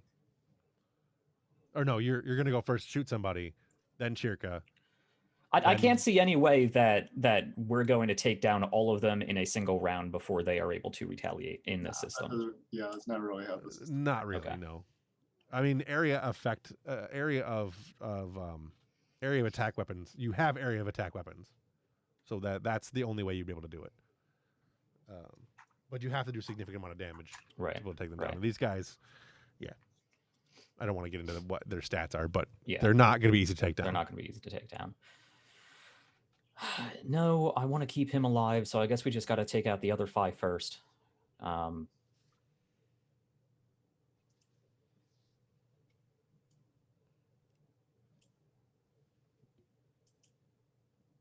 Yeah, so I guess I will just shoot the one that is at a most strategic place to shoot. That is the problem with not having a battle map. You can't really be too strategic. Well, Star Trek is also a zone-based combat. It isn't like there's grid-based. It's anyone in that zone you can attack, anyone in the other zone you can attack, that kind of stuff. So it's much looser than that level of strategy. But you can certainly shoot the quote-unquote most strategically located guy. I'm not the easiest to hit because that would be more Jod. Yeah. Is there any cover I could get behind? I'm going to assume that until you step out of cover, until you step out of the hallway that you're in, you are behind cover. Okay, gotcha. I would even say it's probably 2 dice of cover. Okay. I don't think I can do the super sophisticated breach and clear strategy that I want to do, so I guess I'll just shoot somebody. Okay. All right, give me your attack. So it is a difficulty of 2 with a disruptor or with a phaser. With my type 3, that is that's control and security, right? Because it's ranged. Yeah. Okay. I believe so. Yep. Control, security. Cool. See if I can figure out where I put my rules for this game. I don't know where I put them. I don't think I really have a focus. This has accurate. What does that do? That gives me something, right? Yes. Accurate is if aimed. Okay. If aimed, a creature may re-roll a number of d20s. You also, I think, you have charge, right? Yes. So you have to choose which one of those 2 you're going to be doing. You can either, before you make the action, you have to say, I'm doing charge, or accurate, which is aim, basically. You're aiming, which uses up a PC may reroll a single die during an attack until the start of the next turn. Essentially, that is your minor action. So rather than moving, you're doing aim and firing, or charge. You get to one or the other. And Again, trying to navigate the rule book to find what charge means. So charge allows you to be, if you've prepared charge, you can add either an area of effect intensity, which does additional damage. I think. I can't remember what intense was, but piercing 2 or vicious of 1. I added the cheat sheet to the chat and pinned it. Okay, cool. Oh, cool. So intense means if they want to avoid injury, they have to. It's harder for them to avoid injury. Okay. That cheat sheet's very handy. You'll like that cheat sheet. Okay.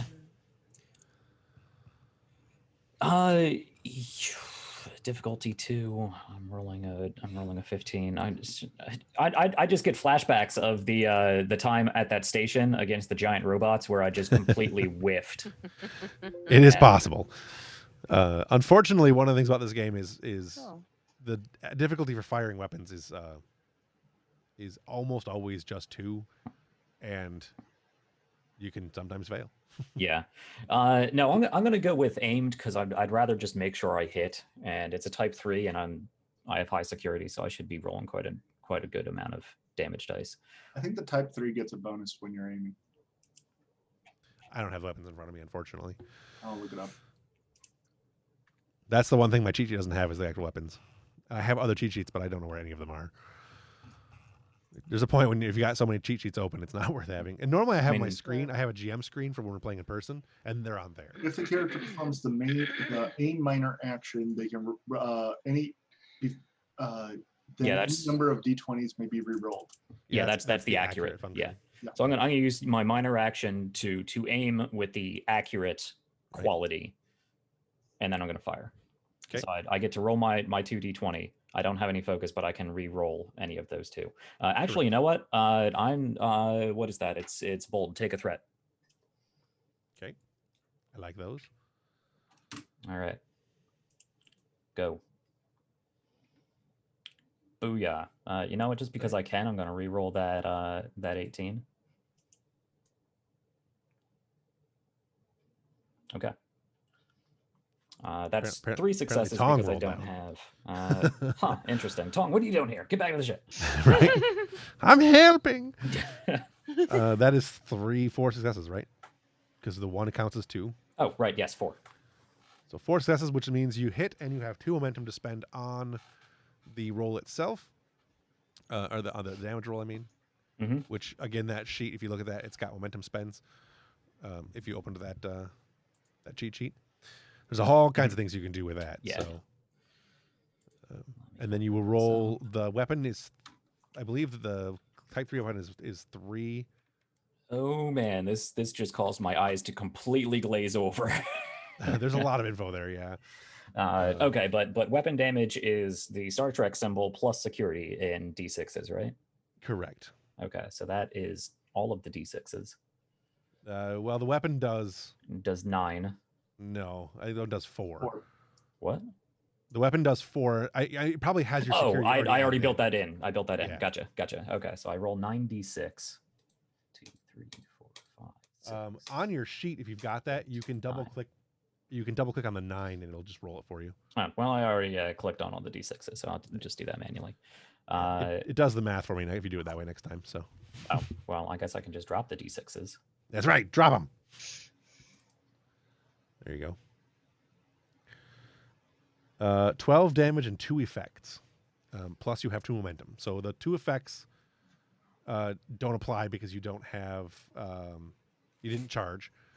So the weapon doesn't have anything you can use effects on.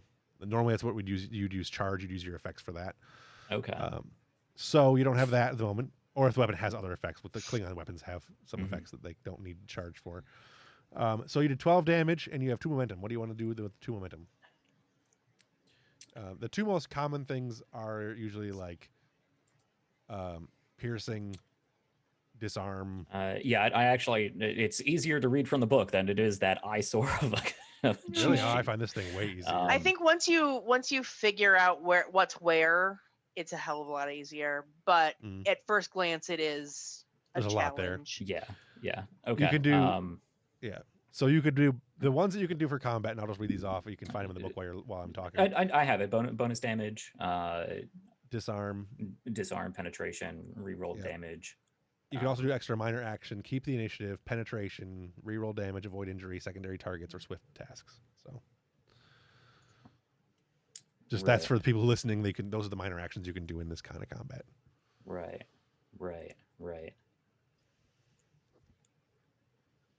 And then, you have 2, so you can do any of them, or 2 of them if you have Right. if they roll 1 at a time. If you use that extra minor action to charge, you'll get a ton of extra damage. Okay, that sounds good to me. That looks like that is a cost of 1 + 1 R. What does that mean? Repeatable. Okay, so that is 1 there. So yeah, I'll take that extra minor action to charge, I guess, while I'm shooting. Yeah. I guess. Normally that doesn't work because charge has to be done beforehand, but I'll allow it because they're Klingons. I don't care. I mean, you tell me. Just for future reference, the charge has to be done before you actually make the roll, but it doesn't. I don't really care in this particular instance because these guys are badass and it's fine. So No, your charge that's not how that works. So I won't do it. Okay. I will spend it on penetration and extra damage then. Okay. Because I assume they have some sort of resistance. Yes, they do in fact. So you're going to drop their resistance by 2 because that's what penetration will do, and then you want to do additional damage, which is bonus damage. So you'd add +1 damage for your other one, right? For your other momentum. It's not one additional rolled die. It's one additional damage. One additional damage. Yeah. So you're doing 13 damage. Yeah. And you're doing a resistance of 2. Yes. And I need to bust out my sheet real quick here because I have their stats.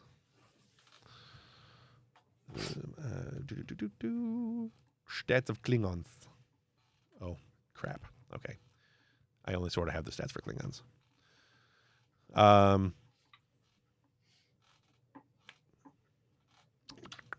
Hang on one second. I have the Klingon ship, and apparently I deleted the Klingons themselves. Cybermen got him. Yeah. We don't need to add Cybermen to this game, thank you. No. It's a crossover nobody wants.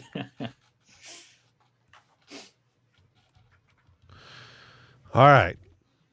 So, you do 11 damage because they still have resistance of the resistance total is 4, which is a crap load of damage. And because of the system that we use, our playtest class house rules, whatever they are, every 5 they take 2. I'm assuming that the weapon is on lethal. What do you mean every 5 they take 2?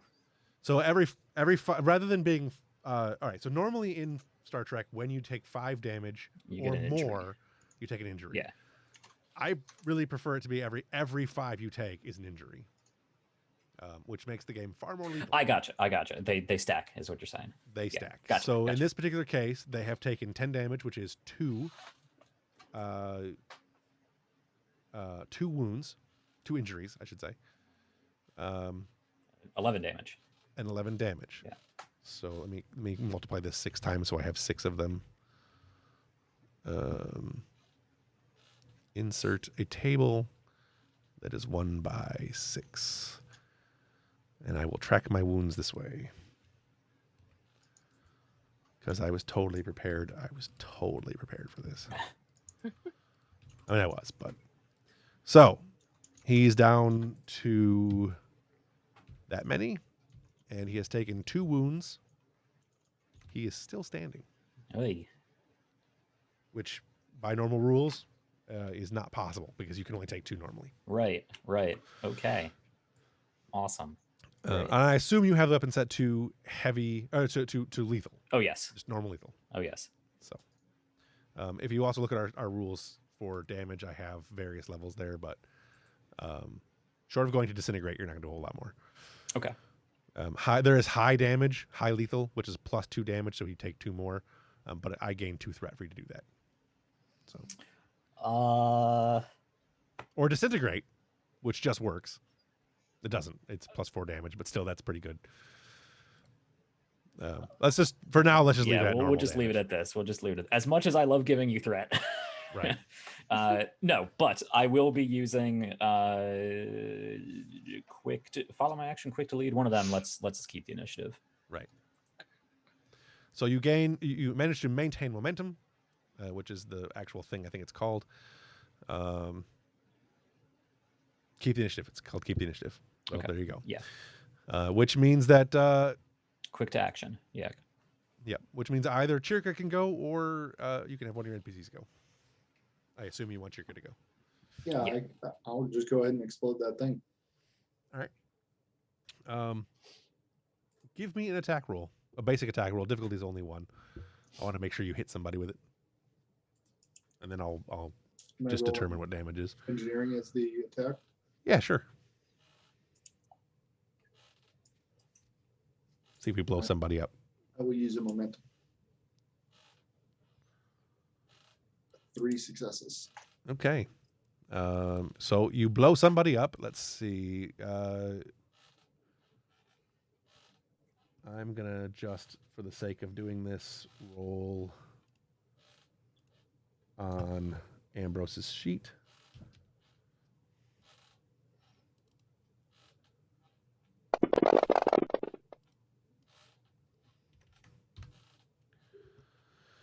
All right, so that is 9 damage to the one Klingon, and I'm also going to assume it knocks him down. Let's see, where am I got here? So the explosion goes off, and one of the Klingons goes flying across the room. All right. Which leaves him with, okay, 6. And he takes 1 wound, so he's at 3. All right, he goes flying across the room and skitters. His bat left goes flying out of his hand, because for some reason he had it in his hand. It goes flying off of his personage, and he is going to be out of the combat for an additional round, so he has lost a turn. Okay. And then this is going to be Morjad.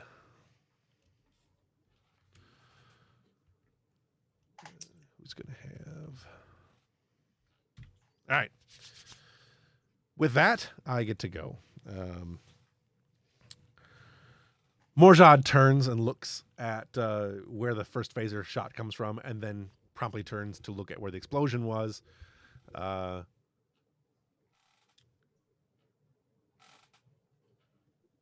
Smiles this huge, like, just Klingon-y smile, the most Klingon-y smile you've seen since Worf got to kill somebody for real.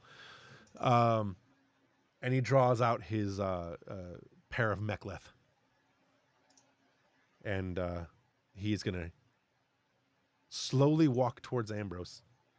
Okay, we'll see him in a few rounds. Yeah, well, yeah. I don't want to rush up You there. said slowly. Yeah, he's menacingly walking towards you. So if you turn your head, he's there. Don't lose visual on him. Ah, right. Bad guy speed. Yeah. Yeah. Which leads us back to your guys. I don't really know how to do NPCs particularly well. I don't like rolling for everybody. So what I'm going to do is roll.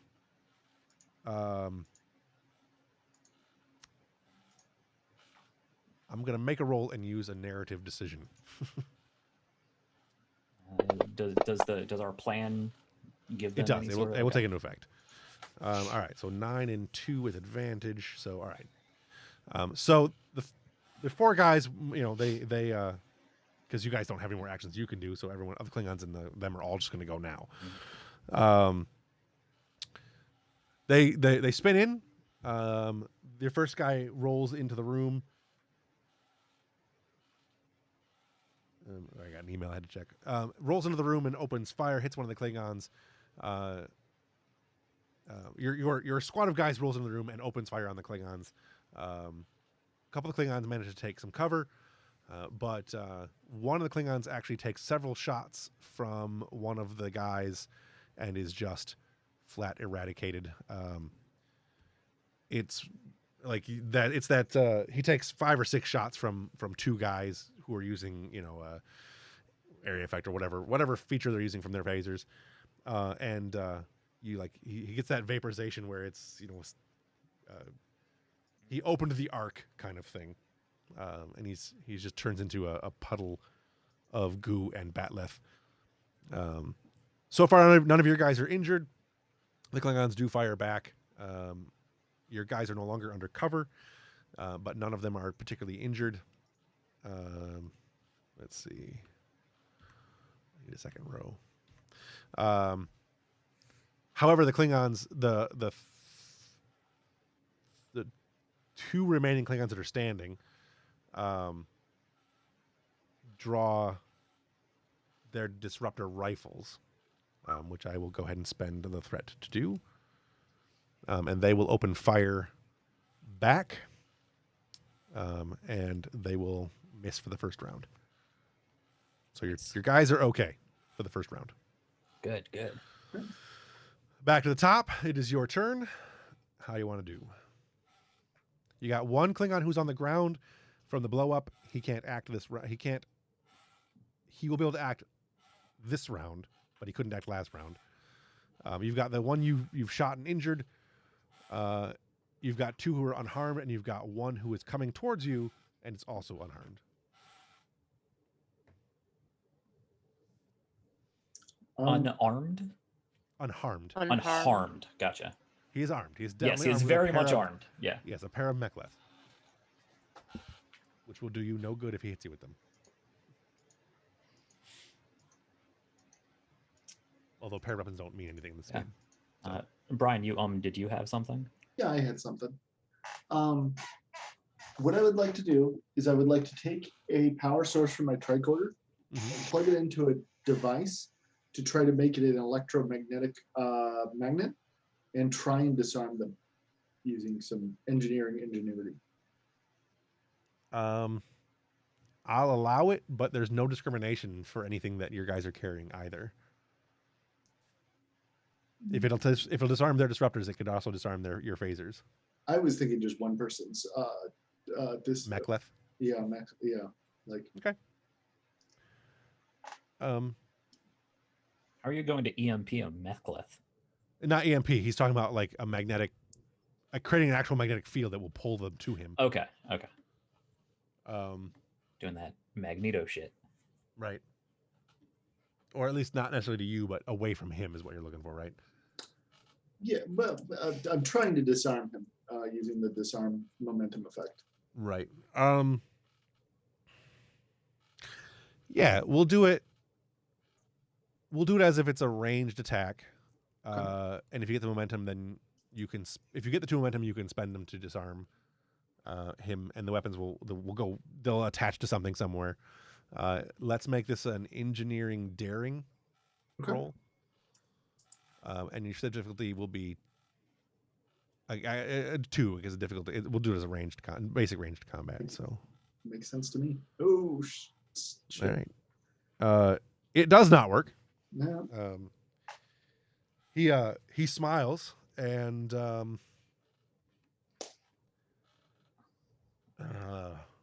it's hard to use complications like that in the moment. He could target me. Yeah, well, I was definitely going to do that. I was thinking about throwing the mek'leth at you and pinning you to a wall, but that's not really a thing I can do. At least not with that. Trying to think. I can add a complication to something. I can add a perhaps I disarm somebody else. That could be. Yeah, I'm going to say that your process of doing that, you actually got one of your guys. The beam of the magnetic field that you created was closer to one of the, or directed towards one of your guys instead of theirs, and he has released control of his type 3 type. He only had type 2 phaser because I think Ambrose only took type 3, right? Or did you want everyone taking type 3? I think you gave us all type 3 last game. I thought that's fine. I mean, it's fine either way. It doesn't matter. He's disarmed. So you've disarmed one of your own guys. He has a type 2 backup phaser though, so it'll be all right. I thought that pipe connected to that pipe. Oh, nuts! Which brings us back around to me. Morjad has taken one turn to walk towards you. He will take this turn to complete his walk towards you.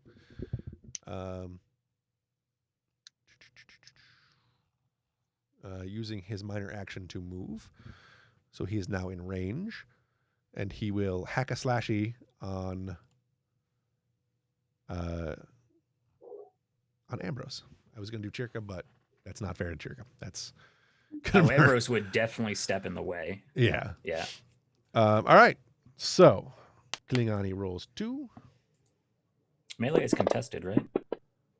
It is the way we do it. Yes, it is. Attacker uses daring and security, or whatever seems most appropriate.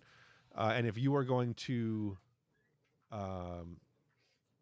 if you're going to dodge, it's daring and fitness. If you're going to try to counter attack, it is. Sorry. If you're going to dodge, it's fitness. If you're going to try to counter attack, it's daring. So it's your choice. Oh yeah, definitely going counterattack. Yep. Daring, security. I have a focus in hand-to-hand combat. So does he, which doesn't matter because I rolled an 8 and an 8. Cool. Okay. You know what? Take another threat because I'm bold. Fighting a cyborg Klingon one-on-one is the definition of bold. Okay. All right, let's do this. 3 successes, barely. All right, so you have the advantage. You step in between. You step up to face him and catch him slightly off guard. You do damage because that's how the counterattack works. Okay. Since my melee weapon I'm wielding is a hypo spray, can I just stick him? Your melee weapon you'd be fighting him with at the moment would probably, because you didn't have a chance. Your action. This isn't your normal. Well, okay. This would be your normal action. You still have the phaser in your hand at the moment, so you'd have to hit him with the phaser first. Okay, yeah, like I'll just bash him or whatever you want to do. Because you can't change weapons during this fine. phase. Sure. I'll dodge a mechleth, catch the other one with the center of the rifle, and just whip him in the face with the butt of the gun. All right, roll it's 1 plus your security. Okay. Is there anything fancy to click on there, or do I do that manually? 1 plus your security would be 6, so go ahead and click on that. I'd send it on your sheet. Oh. You can always add those to your sheet, doesn't matter. 6 damage and 2 effects. The effects don't matter. Effects don't matter here. You have 1 momentum to spend on that action. So. Okay. Bonus damage, extra minor action, penetration, or reroll damage. Can I pull from our momentum pool to spend 2, or just what I generated? You could spend 1 from your pool, yes. Because I'd kind of like to. It says disarm 1 weapon held, but you're saying he's dual wielding, right? Does that? He is dual wielding. So that wouldn't really help. No. Okay.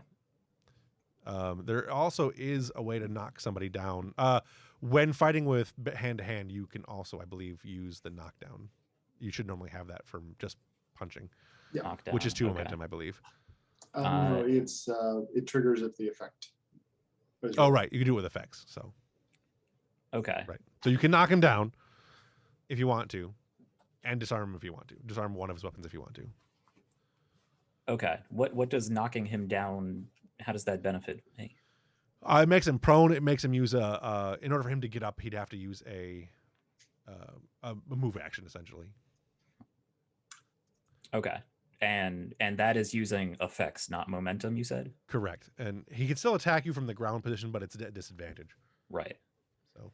Okay. I'm going to knock him to the ground, and I'll still have my own action after this, right? That was just correct. Retaliate. Okay. So I'm going to knock him to the ground, and I'm actually going to take my extra minor action to switch to the hypo spray. Is that something I can do? Yeah, sure. I'm going to do that. Okay. I see there's also a grapple option here. Is that something I can do? That would be next round. Okay. That would be on your attack. Gotcha. Yep. Gotcha. So you switch to hypospray.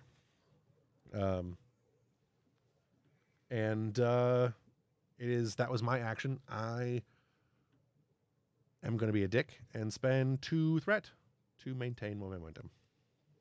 All right. The Klingons are going to open fire. I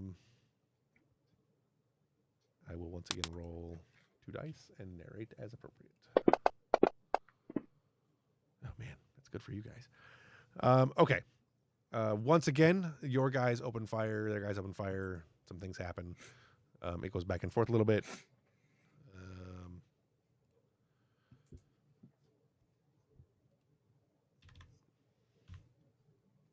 that's going to take 1 wound. That guy's going to take 1 wound. And the Klingons are just sucking balls today. They're not doing anything.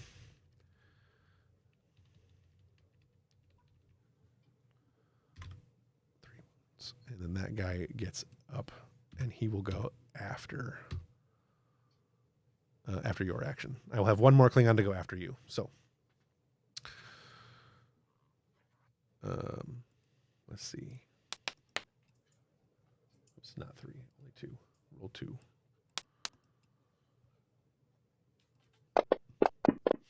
Klingons in retaliation. Okay. 3 of the Klingons retaliate. The one stands up and fires. The other 2 that are attacked fire. Morjot is with you, and then the guy that you attacked the first round will attack this. Will attack after you go. One of your guys gets hit and is down. Mildly disrupted. Takes 2 injuries. Other than that, you've got 3 guys on your side still up, and 2 Klingons took damage that turn. So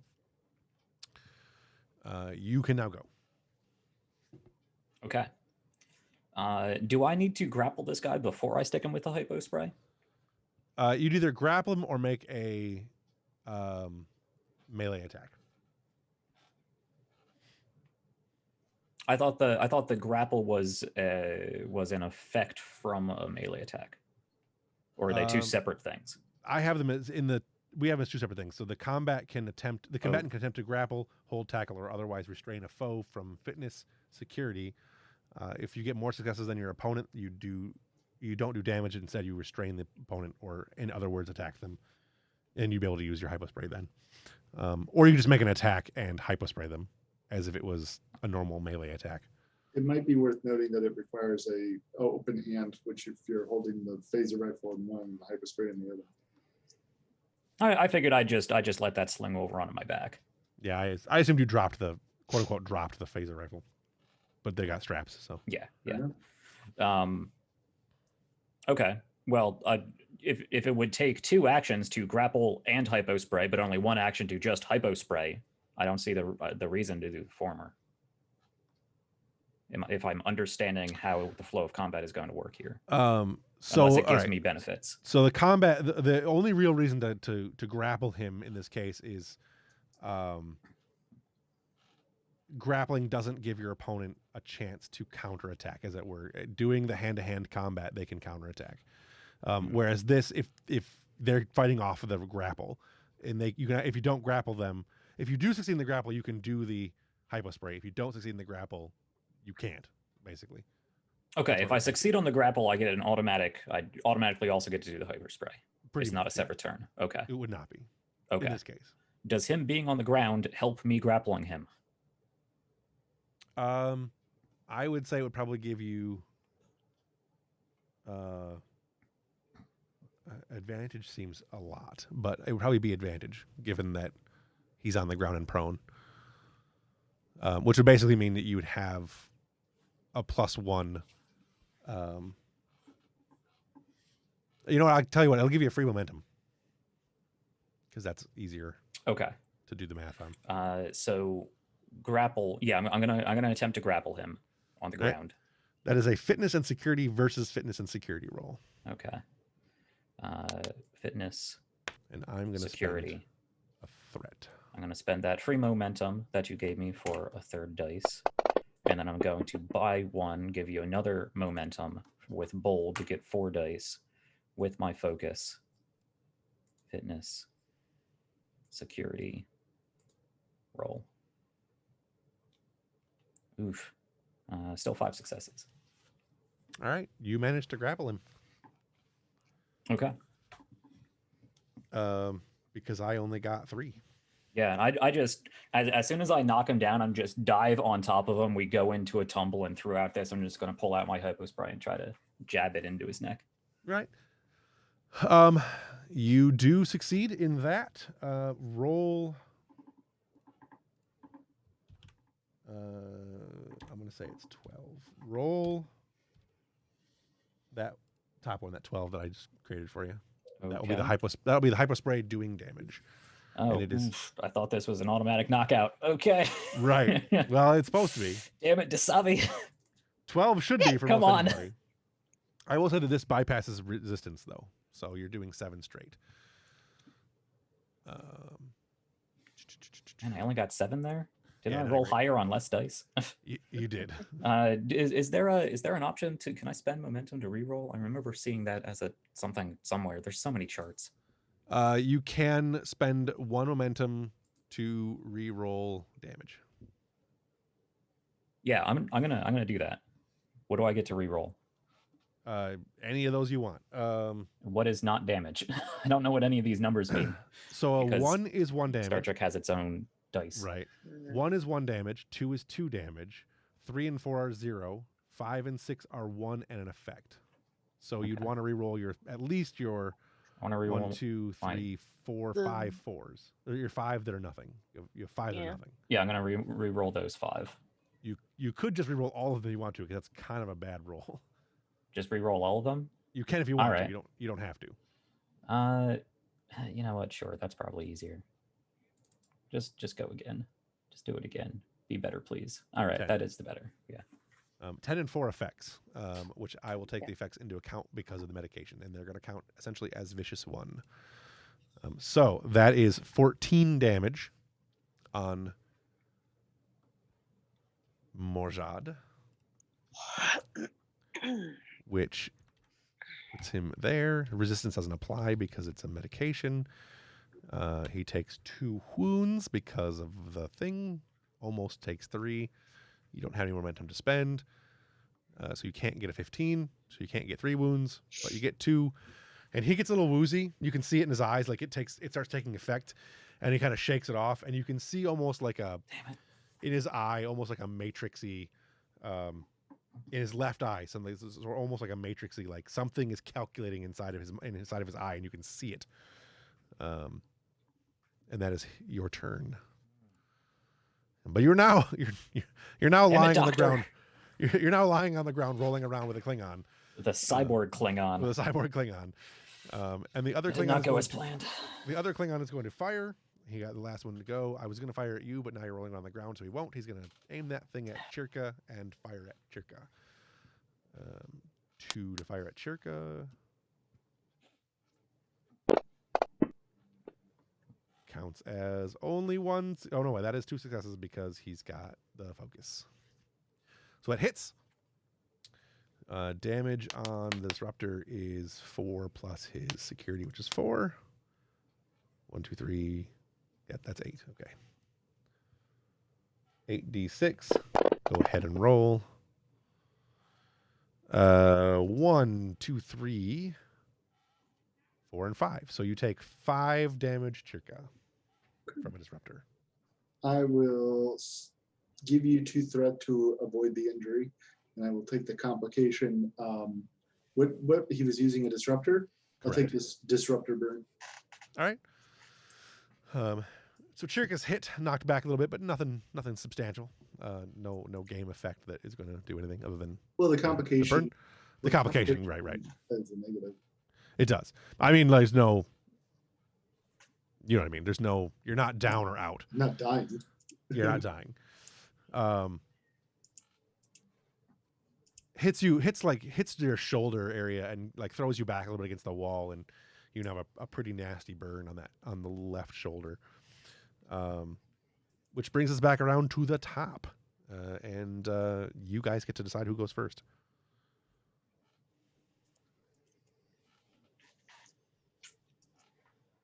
I'll go first. So I will. I'm obviously being shot at by a Klingon. I would like to roll for cover with my minor action, and then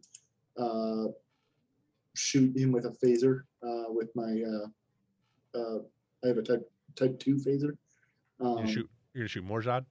Whoever shot me, I'm shooting back. Okay, right. That's not Morjad. Okay. Yeah.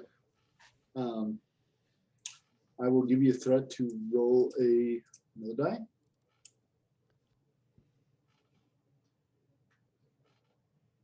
That is daring plus security. That is 1 success. Okay, that misses. Actually, Phaser blast goes right past his head and hits the wall next to him, and he appears unfazed by that.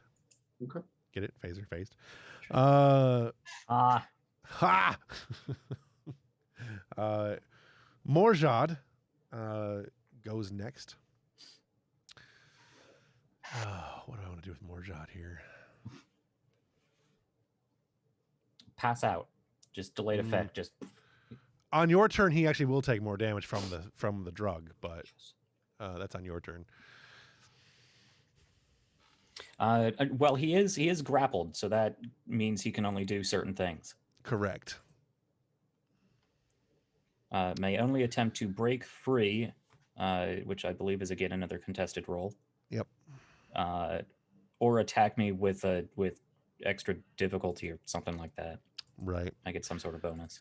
I am going to attempt to not break free. What I'm going to attempt to do is actually hit my communicator. We're going to say that is going to be... That's not one of the actions you're allowed to take. That's true. It would essentially be break free, and then if he managed to break free, he can hit his communicator. Okay. Badge. So I'm going to spend 3 momentum, or 3 of my thingies, to gain... is it contested, or the book says contested. difficulty 2, fitness plus security? Or, I've got did it. you change that? In the Europa Player's Bible, it's contested. I wrote it Gotcha. as Okay. contested because it makes more sense. It makes more sense that way. Yeah. Okay. Fitness, And security. Take another threat because I am still bold fighting a Klingon, cyborg Klingon, 1-on-1. Oh my god, what a terrible roll. I still got 3 successes though. 3 versus 3.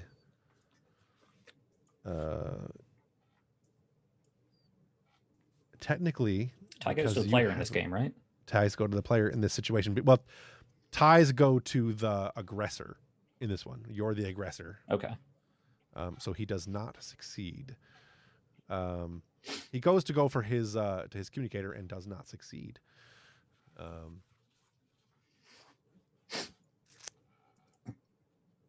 Does not break free. Let's see. Can still act against the grappler as normal. Wait. Preventing them from moving and engaging other opponents, though the target can still act against the grappler as normal. In the next round, the grappler may engage the foe, blah, blah, blah, blah. Can hold in place. If grappled combatant wins, they escape and can move freely the next round. There are experiment, blah, blah, blah, blah. Okay. You manage to basically, as he goes to reach for his communicator, you grab his arm and pin it to the ground. I am going to spend 2 of my remaining thingies here to take swift action and headbutt you instead. Nice. I was waiting for that headbutt. Yeah, I was trying to figure out how I could do it. That's a swift action? It costs, so as a swift action allows me to basically take another action. And it costs 2 momentum to do it. Gotcha. But that's a melee attack, right? That's also contested?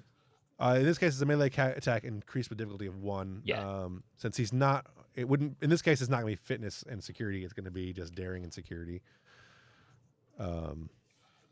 Versus you can't really counterattack with a headbutt.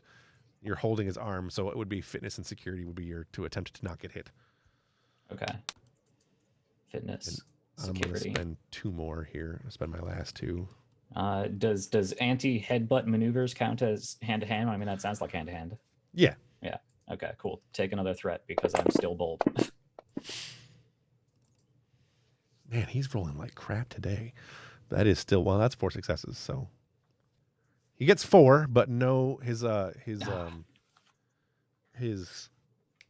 are the words I'm looking for? His bonuses, his thingy doesn't apply. His focus doesn't apply here. Or you have 3 successes and no focuses that apply, so you will take damage. He has 1 additional success on you, so I get 1 momentum. Gonna roll damage. And his headbutt is 1 plus security, which is 5. So 6 damage. Or 6 dice, I should say. And I'm going to use my 1 to do an additional damage. 2, 3, 4, 5, 6, 7, 8. So 9 damage from the headbutt, sir. That hurts. And ridges are sharp. Yeah. Ridges is sharp. Yeah. Ambrose takes 1 to the face. Breaks your nose. Blood goes everywhere. You see stars for a second. It's 9. So you take 1 injury. Or you can avoid injury, except that you don't have momentum left, so you can't. What does that injury mean? Injury means you can't act anymore. So I would suggest avoiding the injury. Yeah, I'm going to avoid the injury however I can. Right. Can I just give you threat for that? You basically give me 2 more threat. Yep. And you take avoid injury, which you can then take a complication. And the complication would be like breaks your nose and you're down. You'll be working at disadvantage, which basically means you lose the advantage that you had from your previous whatever. Okay. So sure. So yes, you have a broken nose. There's blood pouring out of your face. Your eyes are blackening up. It hurt. Yes. He did it hurt. And it's your turn. He takes some more damage for being poisoned.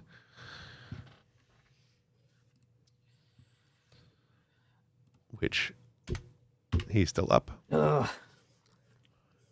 A lot easier to take down now. Okay. Man, I was really hoping I could just counter headbutt him into unconsciousness, but that did not work. Yeah, I would like to spend 2 threat to keep the initiative. You don't need to yet, because it's your turn. All right, well then I will run over and kick the Klingon in the head. Well, I should say it's Ambrose's turn, because you went already, right? Yeah, you went first, yeah. Oh. Yeah.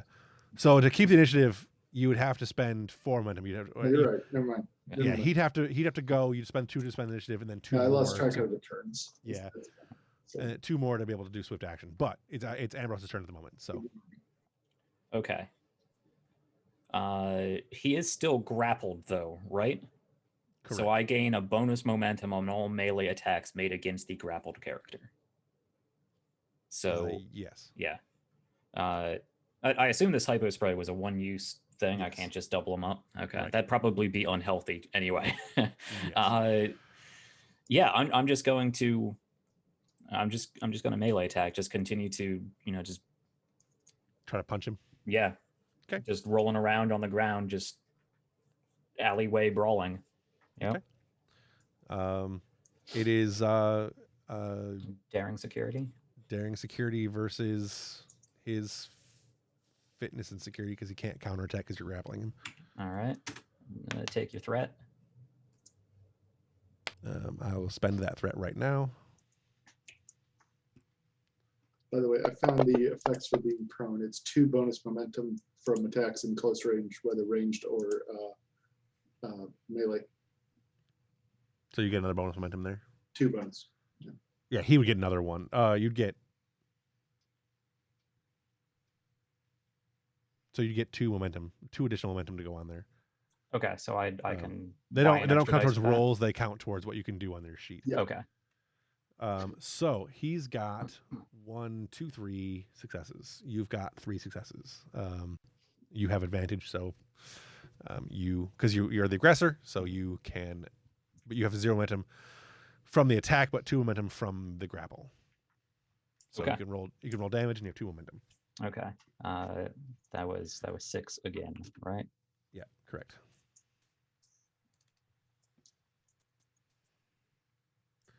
Four damage, 1 effect. The effect would be the only thing you can do is knock him down, which you can't do because he's already down. And you get 2 momentum. So you can either reroll, do more damage, use penetration, which would probably be a good idea. Right. Is reroll 1 or 2? Where's my list here? 1. Okay, so I can spend 1 on penetration and 1 to re-roll those 3s because 3s are nothing. Correct. Okay, so I can re-roll 3 dice and penetrate away 2 of his resistance. Correct. All right, I'm going to do that.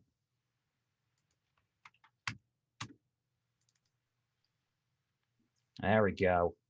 So 5, 9. 9. Yes, 9 damage. No effects don't apply.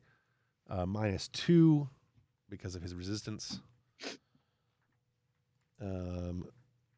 He takes another wound and is now clearly stunned. Still alive, but clearly where you would be injured, that's where he would be. He can take no further actions without spending threat. Okay. Or in your case, normally for you guys it would be determination. For him, it's threat. Okay. Yeah, one good elbow to the side of his face. Yeah. Gotcha. Yeah, he's got some blood trickling out of his mouth now, and not great for him. I now get to go, and I haven't taken any of my other actions this turn. So, let's see. Roll for your guys, and then roll for my guys. Whoops, I only want to roll 2, not 3.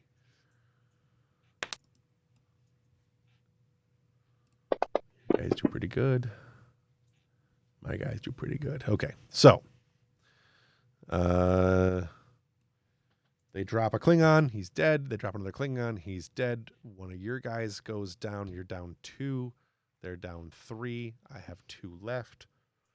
One of them is going to shoot at Chirka, and the other one is going to shoot at Ambrose with disadvantage because he's got to shoot past Morjad. So let's start with shooting at Chirka. I get resistance from cover. Yeah, which is 2 rolled dice, and he misses anyway, so it doesn't matter. And then shooting at Ambrose, difficulty is going to be 3. I'm going to spend a threat to roll 3 dice. And that is 2 successes, so he misses. So a disruptor blast goes scaling past your head. And I am going to, it is at the beginning of the round, but I'm going to spend 2 momentum, my last 2 threat, to maintain the initiative, and Morjad is going to go. I thought he had to spend threat in order to take an Oh, action. you're right. Yeah. You're right. I can't. I wouldn't be able to let him go. So it is your turn. Who's going to go?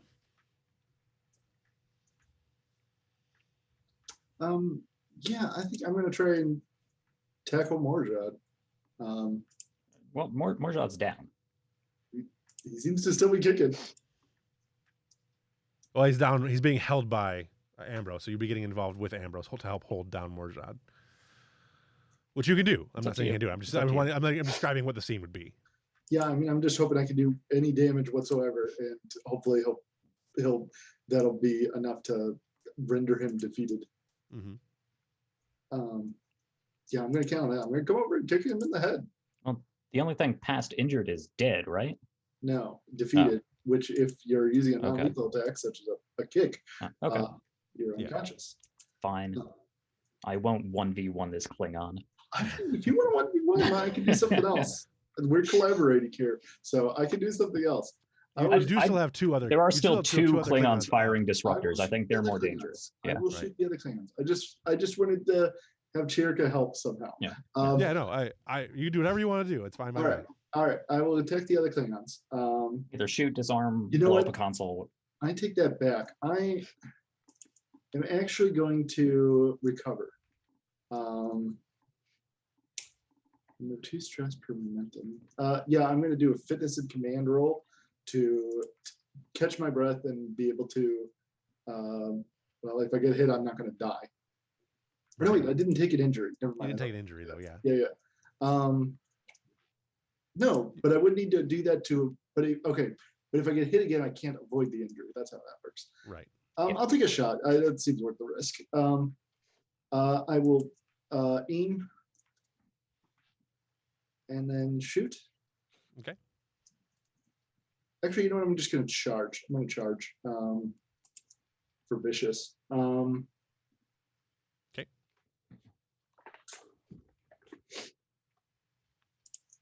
Difficulty is 2. Yeah, I'll give you a threat to roll 3 die.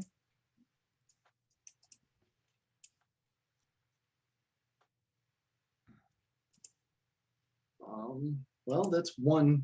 That's one, so that's not enough to do anything. Yep. You charge up the phaser and fire, and the council next to the Klingon gets hit and explodes. No shrapnel in the face, but no damage. Just Right. And it's my turn. Let me throw something at you. Actually, since you house rolled that, we have extra determination. Yeah. Let me run this by you. My value respect must be given to be earned.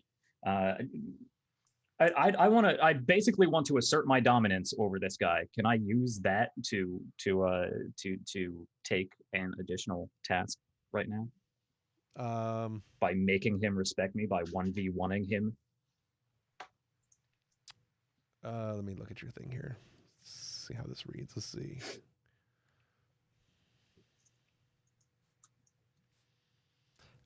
I don't know. I don't really see that because I mean, fitting there. Like respect for a Klingon is very like alpha leader. Sure. Like I'm gonna beat you up and you're gonna respect me. But you're not giving him any respect. You're not earning any respect. You're pummeling him in the face with your face. That's how Klingons do respect, right? Sometimes. I might be stretching. Maybe it can just be a social check. He intimidates him to try to surrender. Klingons don't surrender. At all costs. They do sometimes. They demonstrably do. Yeah, that is true. That is true. They demonstrably do. This one probably will not. Sure. That might be a stretch. That's probably if you don't think that's the thing. Then yeah, it feels like a stretch to me for that one. I don't have any other way to avoid being headbutted in the face again. I was trying to knock him out. You wanted to finish his bottle. Yeah, I do. Somehow he keeps getting threat, which means he can continually use threat. Right. I'm gonna use a threat to be able to act. I'm gonna use 2 threat to be able to try to fight back here, and I'm gonna try. You only had 2 threat. No, he gave me a threat from. I did. I gave you 1 threat. Yep. Oh, I didn't know other people could do that. That's my thing, Brian. Damn it. Desperate times. That's okay. Okay. All right. Oh, I have the tough talent. What does that do? I'm not trying to hit you anyway. I mean, I might, but gives you extra stress. Oh no, when I have the tough talent. I mean, this might be. Well, I'll have to remember this for later. But whenever you avoid an injury, the cost is reduced by 1. So gotcha. It only cost me 1 back when we did that, but that was so long ago. I'm okay with that if it's just gone. Make a fitness and security check. Fitness and security. Oh, you were gonna fail that check. Well, maybe not. You might. I got 4 because that's a 19. That's not so bad. I got 4. Fitness, security, focus. Hey, it looks like you're out of threat. I am, unless you want to use bold. Yep. There you go. Take another threat. I do this to myself. Big money, no whammies. No, damn it. Okay. All right. He's out. He managed to break his arm free and hit his communicator. A few seconds later, you are holding on to the air. Damn it. To be fair, though, I lost that fight hard. There are still. Can I just scream out "coward" in Klingon as he disappears? Sure. What is that? I feel like I know what that is. I don't know.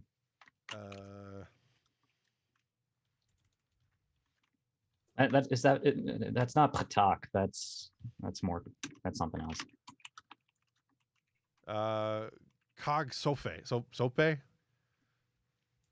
Oh, whatever. He I does not out. eat Yeah. Gog is the pronunciation. is what it apparently means. Okay. Thank you, Google. Sure. Weird. All right, weird. All right. With that, you have the action. There are still 2 Klingons, I think. How many? Oh, he left and he still left his men here? Man, that guy, okay. Yes, sir. There are 2 Klingons left. Both are wounded. Dishonor on him, dishonor on his family, dishonor on his targ.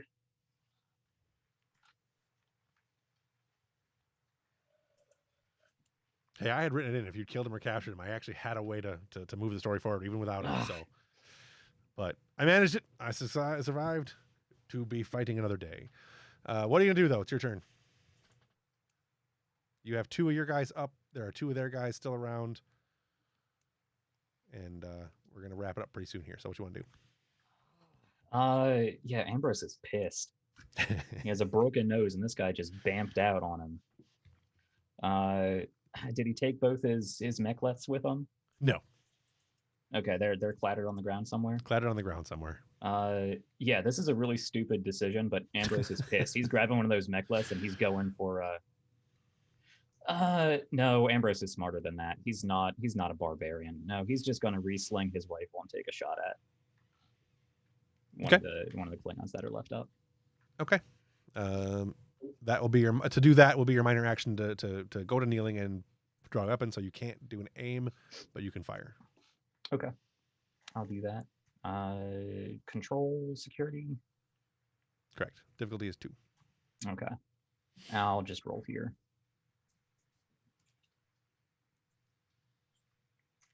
11 and That's 4. my So that's 2. 2 successes. That hits. Roll damage. There we go. 12 and 2. So your phaser, you can whip the crap out of people. Yeah.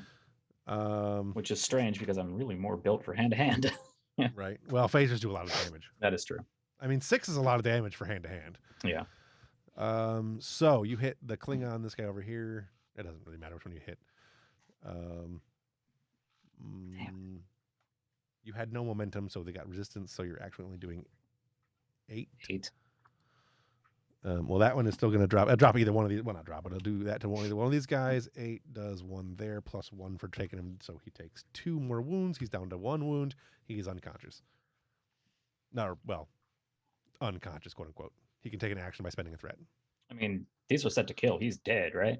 No, he still has 1 wound left. So okay. he's at that incapacitated phase. Okay. And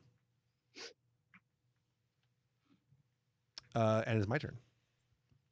I assume you don't want your guys to shoot the guy who's on the ground now. That would be very not Starfleety. Yeah, fine. You can tell him to if you want to. No. We are Starfleet. Let's roll 2. And then they only have to roll 1. Oh, yeah, no, your guys. Okay. So they take out the last Klingon. He's dead. You've got 1 down, 1 beamed out. So you have 1 in custody, or you can take 1 into custody. You've lost 2 of your guys, and 1 is wounded. So you're down 3, but 2 of them are dead. 1 is just wounded. Plus Chirka took 1 to the shoulder. You took 1 to the face. That's it for that. Okay. On that note, well, can I run over to the ones that are dead and injured, slap their communicator, and call for an emergency beam out for those affected? Me and Chirka are going to stay down here and make sure the mountain doesn't explode. Sure. Yeah, no problem. Okay. Yeah. I assume you want your guys to take them and take the one guy into custody, beam him out too. Yeah. Okay. Your medical team beams everybody out, beams out the Klingon, the 1 guy who's not hurt, the guy who's hurt, and the 2 that are dead. I assume you're leaving are you going to leave the bodies of the other Klingons, or? Oh no, we're taking them. All right, everybody beams out. Yep. You guys, I assume, stay to try to put the kibosh on the blow up. Mm-hmm. Hold on. As soon as the captain hears this plan, as soon as he gets this comm, he's going to have the Klingons beamed into quarantine, because we know that they might be spreading something. Yeah, that was the plan. Yeah. Sure. Mills has that set up. And I assume you're going to have the injured Klingon either go into quarantine in med or quarantine in the jail. Mm-hmm. Either way, quarantine wherever is appropriate. Yeah. Sure, no problem. Captain, one of the Klingons escaped through a beam out. Is there any way you can get somebody to trace that? I'll do what I can. We got a situation to contain down here. I'll be in touch. All right. It's hard to leave it right there. I don't want to leave it right there, but I also don't want to spend a lot more time on this. Okay, so I gotta get up in the morning. So you run back to the first you guys are heading back into the room to turn off the machine. Mm-hmm. we'll go to the bridge first and let the bridge give us a roll on the trying to trace the thing. Yeah, I'm going to search for any cloak ships while we're at it, because if they got beamed out, it was probably to a cloak ship. Right. So, yeah, O'Connor, give us a scan. See if you can find that transporter.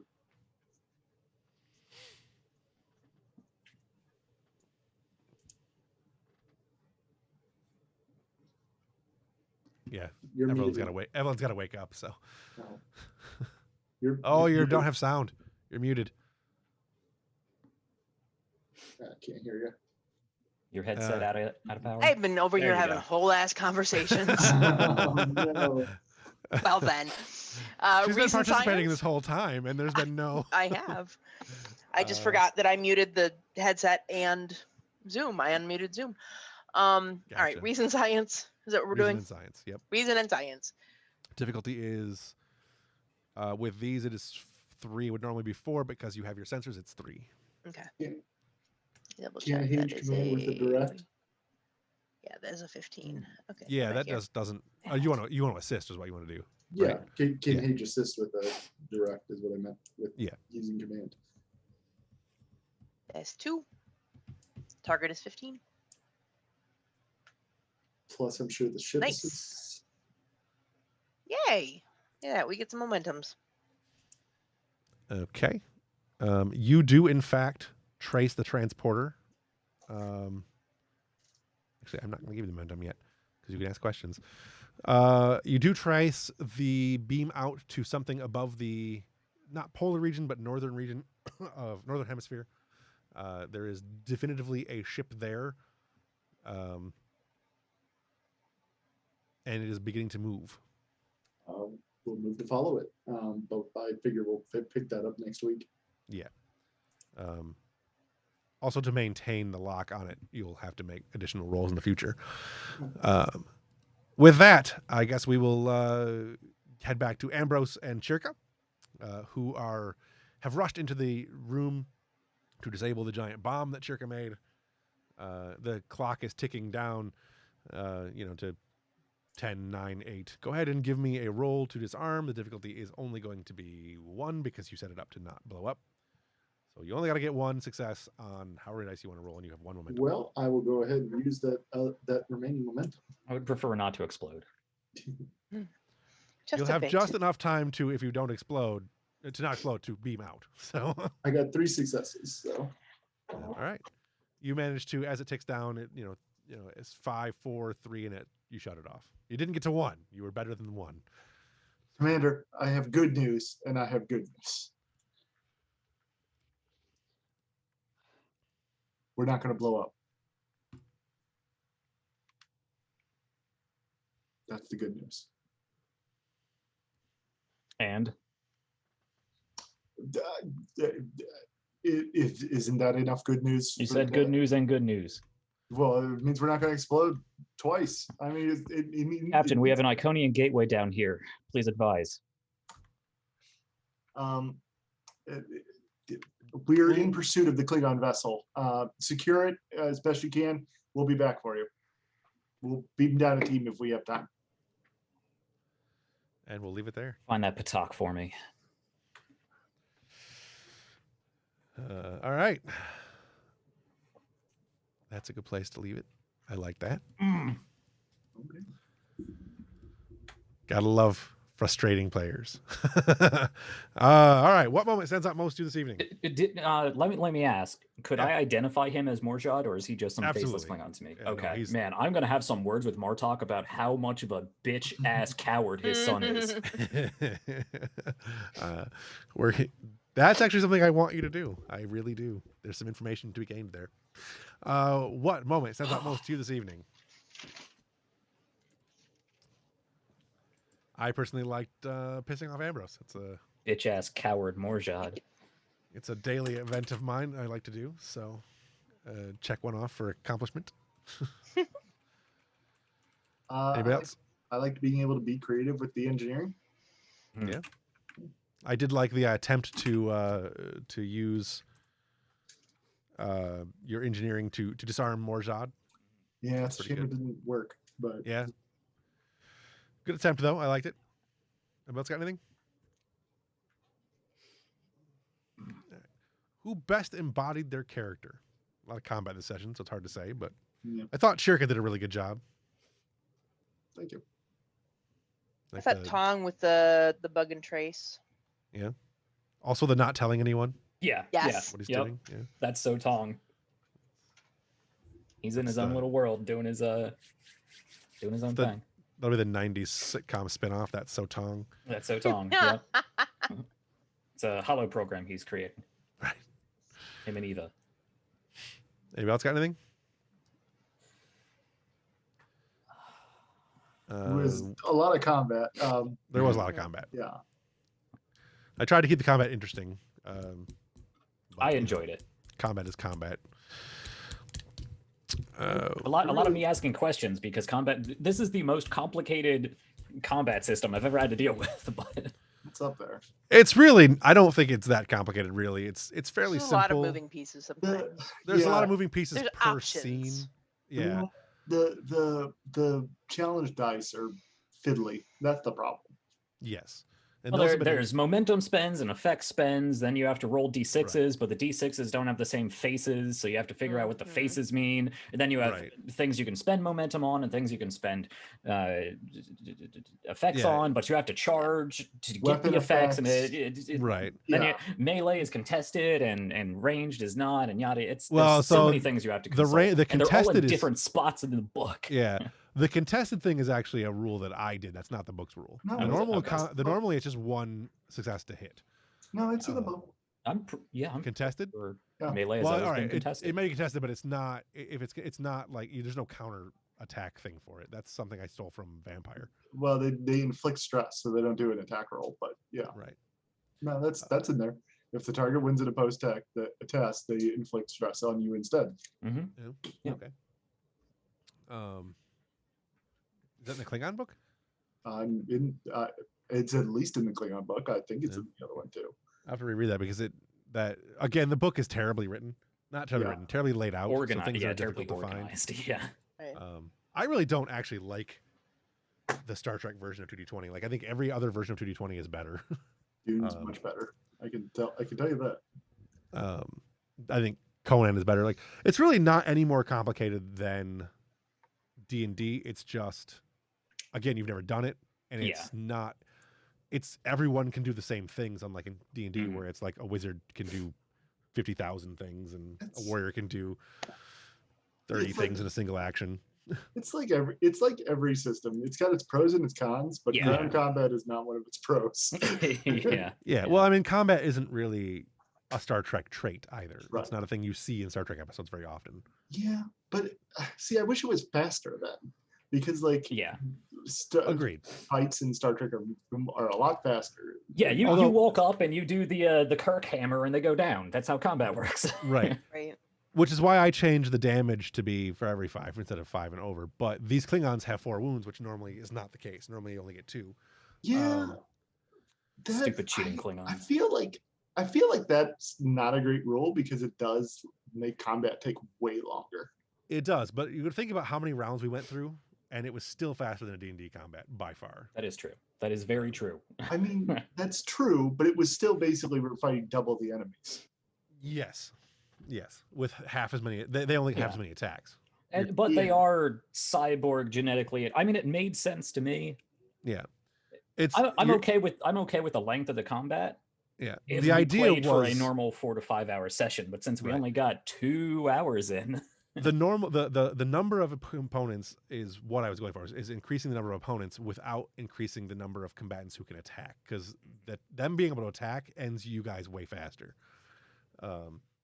Combat, even by normal rules, is very dangerous in this game, and if I Yeah. had given you 12 opponents, that would have been we would have been done. you'd have been done. Yeah. Like there's no way to survive I mean, that. I guess I just don't see the point of doubling the combatants. Mostly because I wanted to make I wanted to get exactly what I got out of the combat in the hand-to-hand with Ambrose, which would not have happened under the normal rules. Like it really couldn't have. That combat would have been over. Yeah, because I would have whooped his ass. Yeah, because it's really whoever goes first wins. Bitch ass In this coward game. Morjod. the difficulty to hit and do damage is not very high. It's very easy to end somebody if you go first. And I wanted the struggle. I wanted that back and forth struggle between whoever was going on with. No, honestly, it was great. I really enjoyed that personally. I really enjoyed my fight with Morjod, except when he left. Right. Calls himself Klingon. Good idea, bad idea. Anybody got one of those? Hand to hand with the Klingons, always a bad idea. Good idea, bad idea.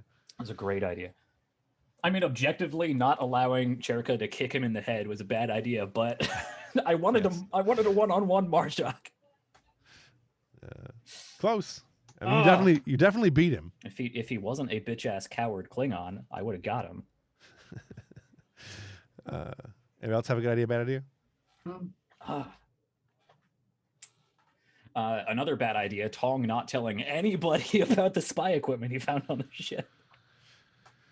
Rigging the console to blow, but it turned out okay. So. Oh, you turned the whole base to blow up, you mean? Yeah. The console to blow up, that was a good idea. That yeah, was the whole base. Yeah. Like, that gave Cherka, I liked that because it gave Cherka a chance to take somebody out of the fight or do damage without having to use a phaser. Yeah. So I liked that. I liked the getting around the, I'm not a combatant, I'm an engineer. Right. I like that. So yeah, and I appreciate you allowing me to be creative with that kind of thing. Yep. Yeah. What did you see from another player or character that you'd like to see more of in the future?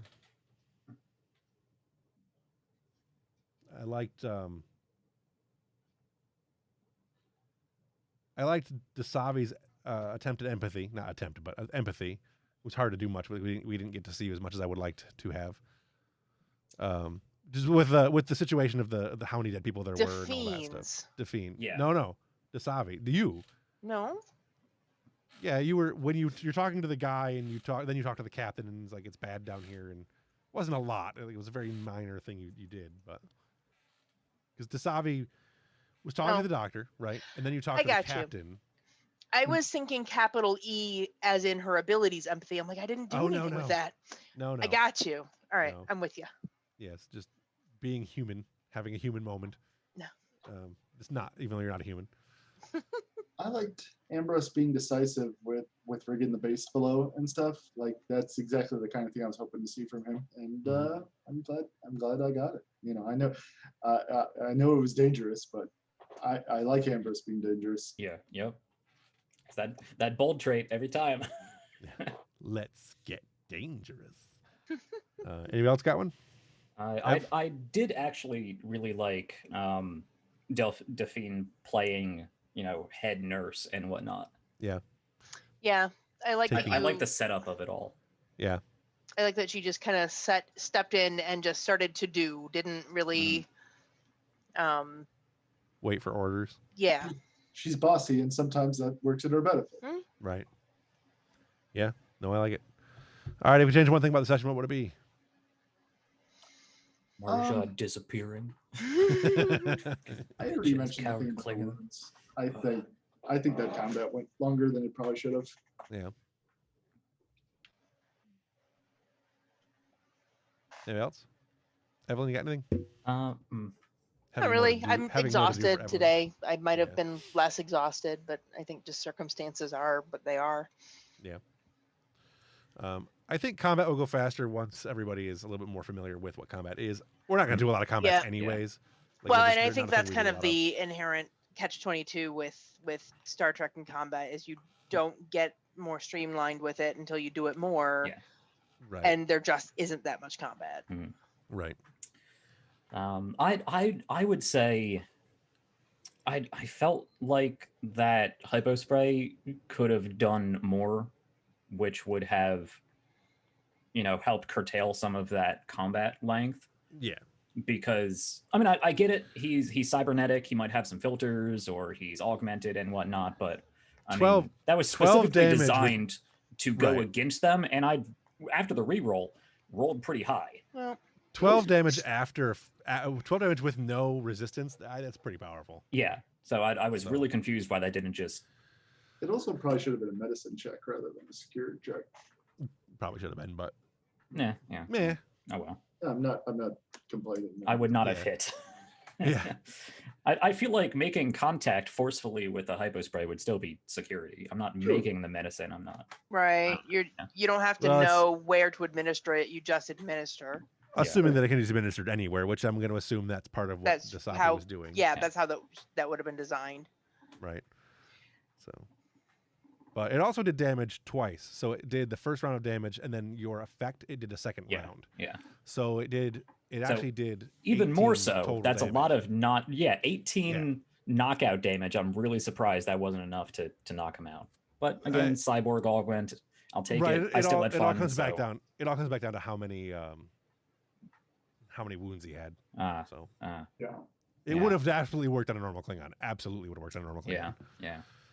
So that's what the little when you saw in his eye the matrix thing going on, that was his body fighting off the infection, the virus or whatever it is, the muted the thingy that Dasavi did. So Evelyn has closed her eyes and is now meditating to sleep. Yes. So that is our sign that we're I'm probably done struggle for the night. bussing. So on that note, we'll see you guys next week and roll credits.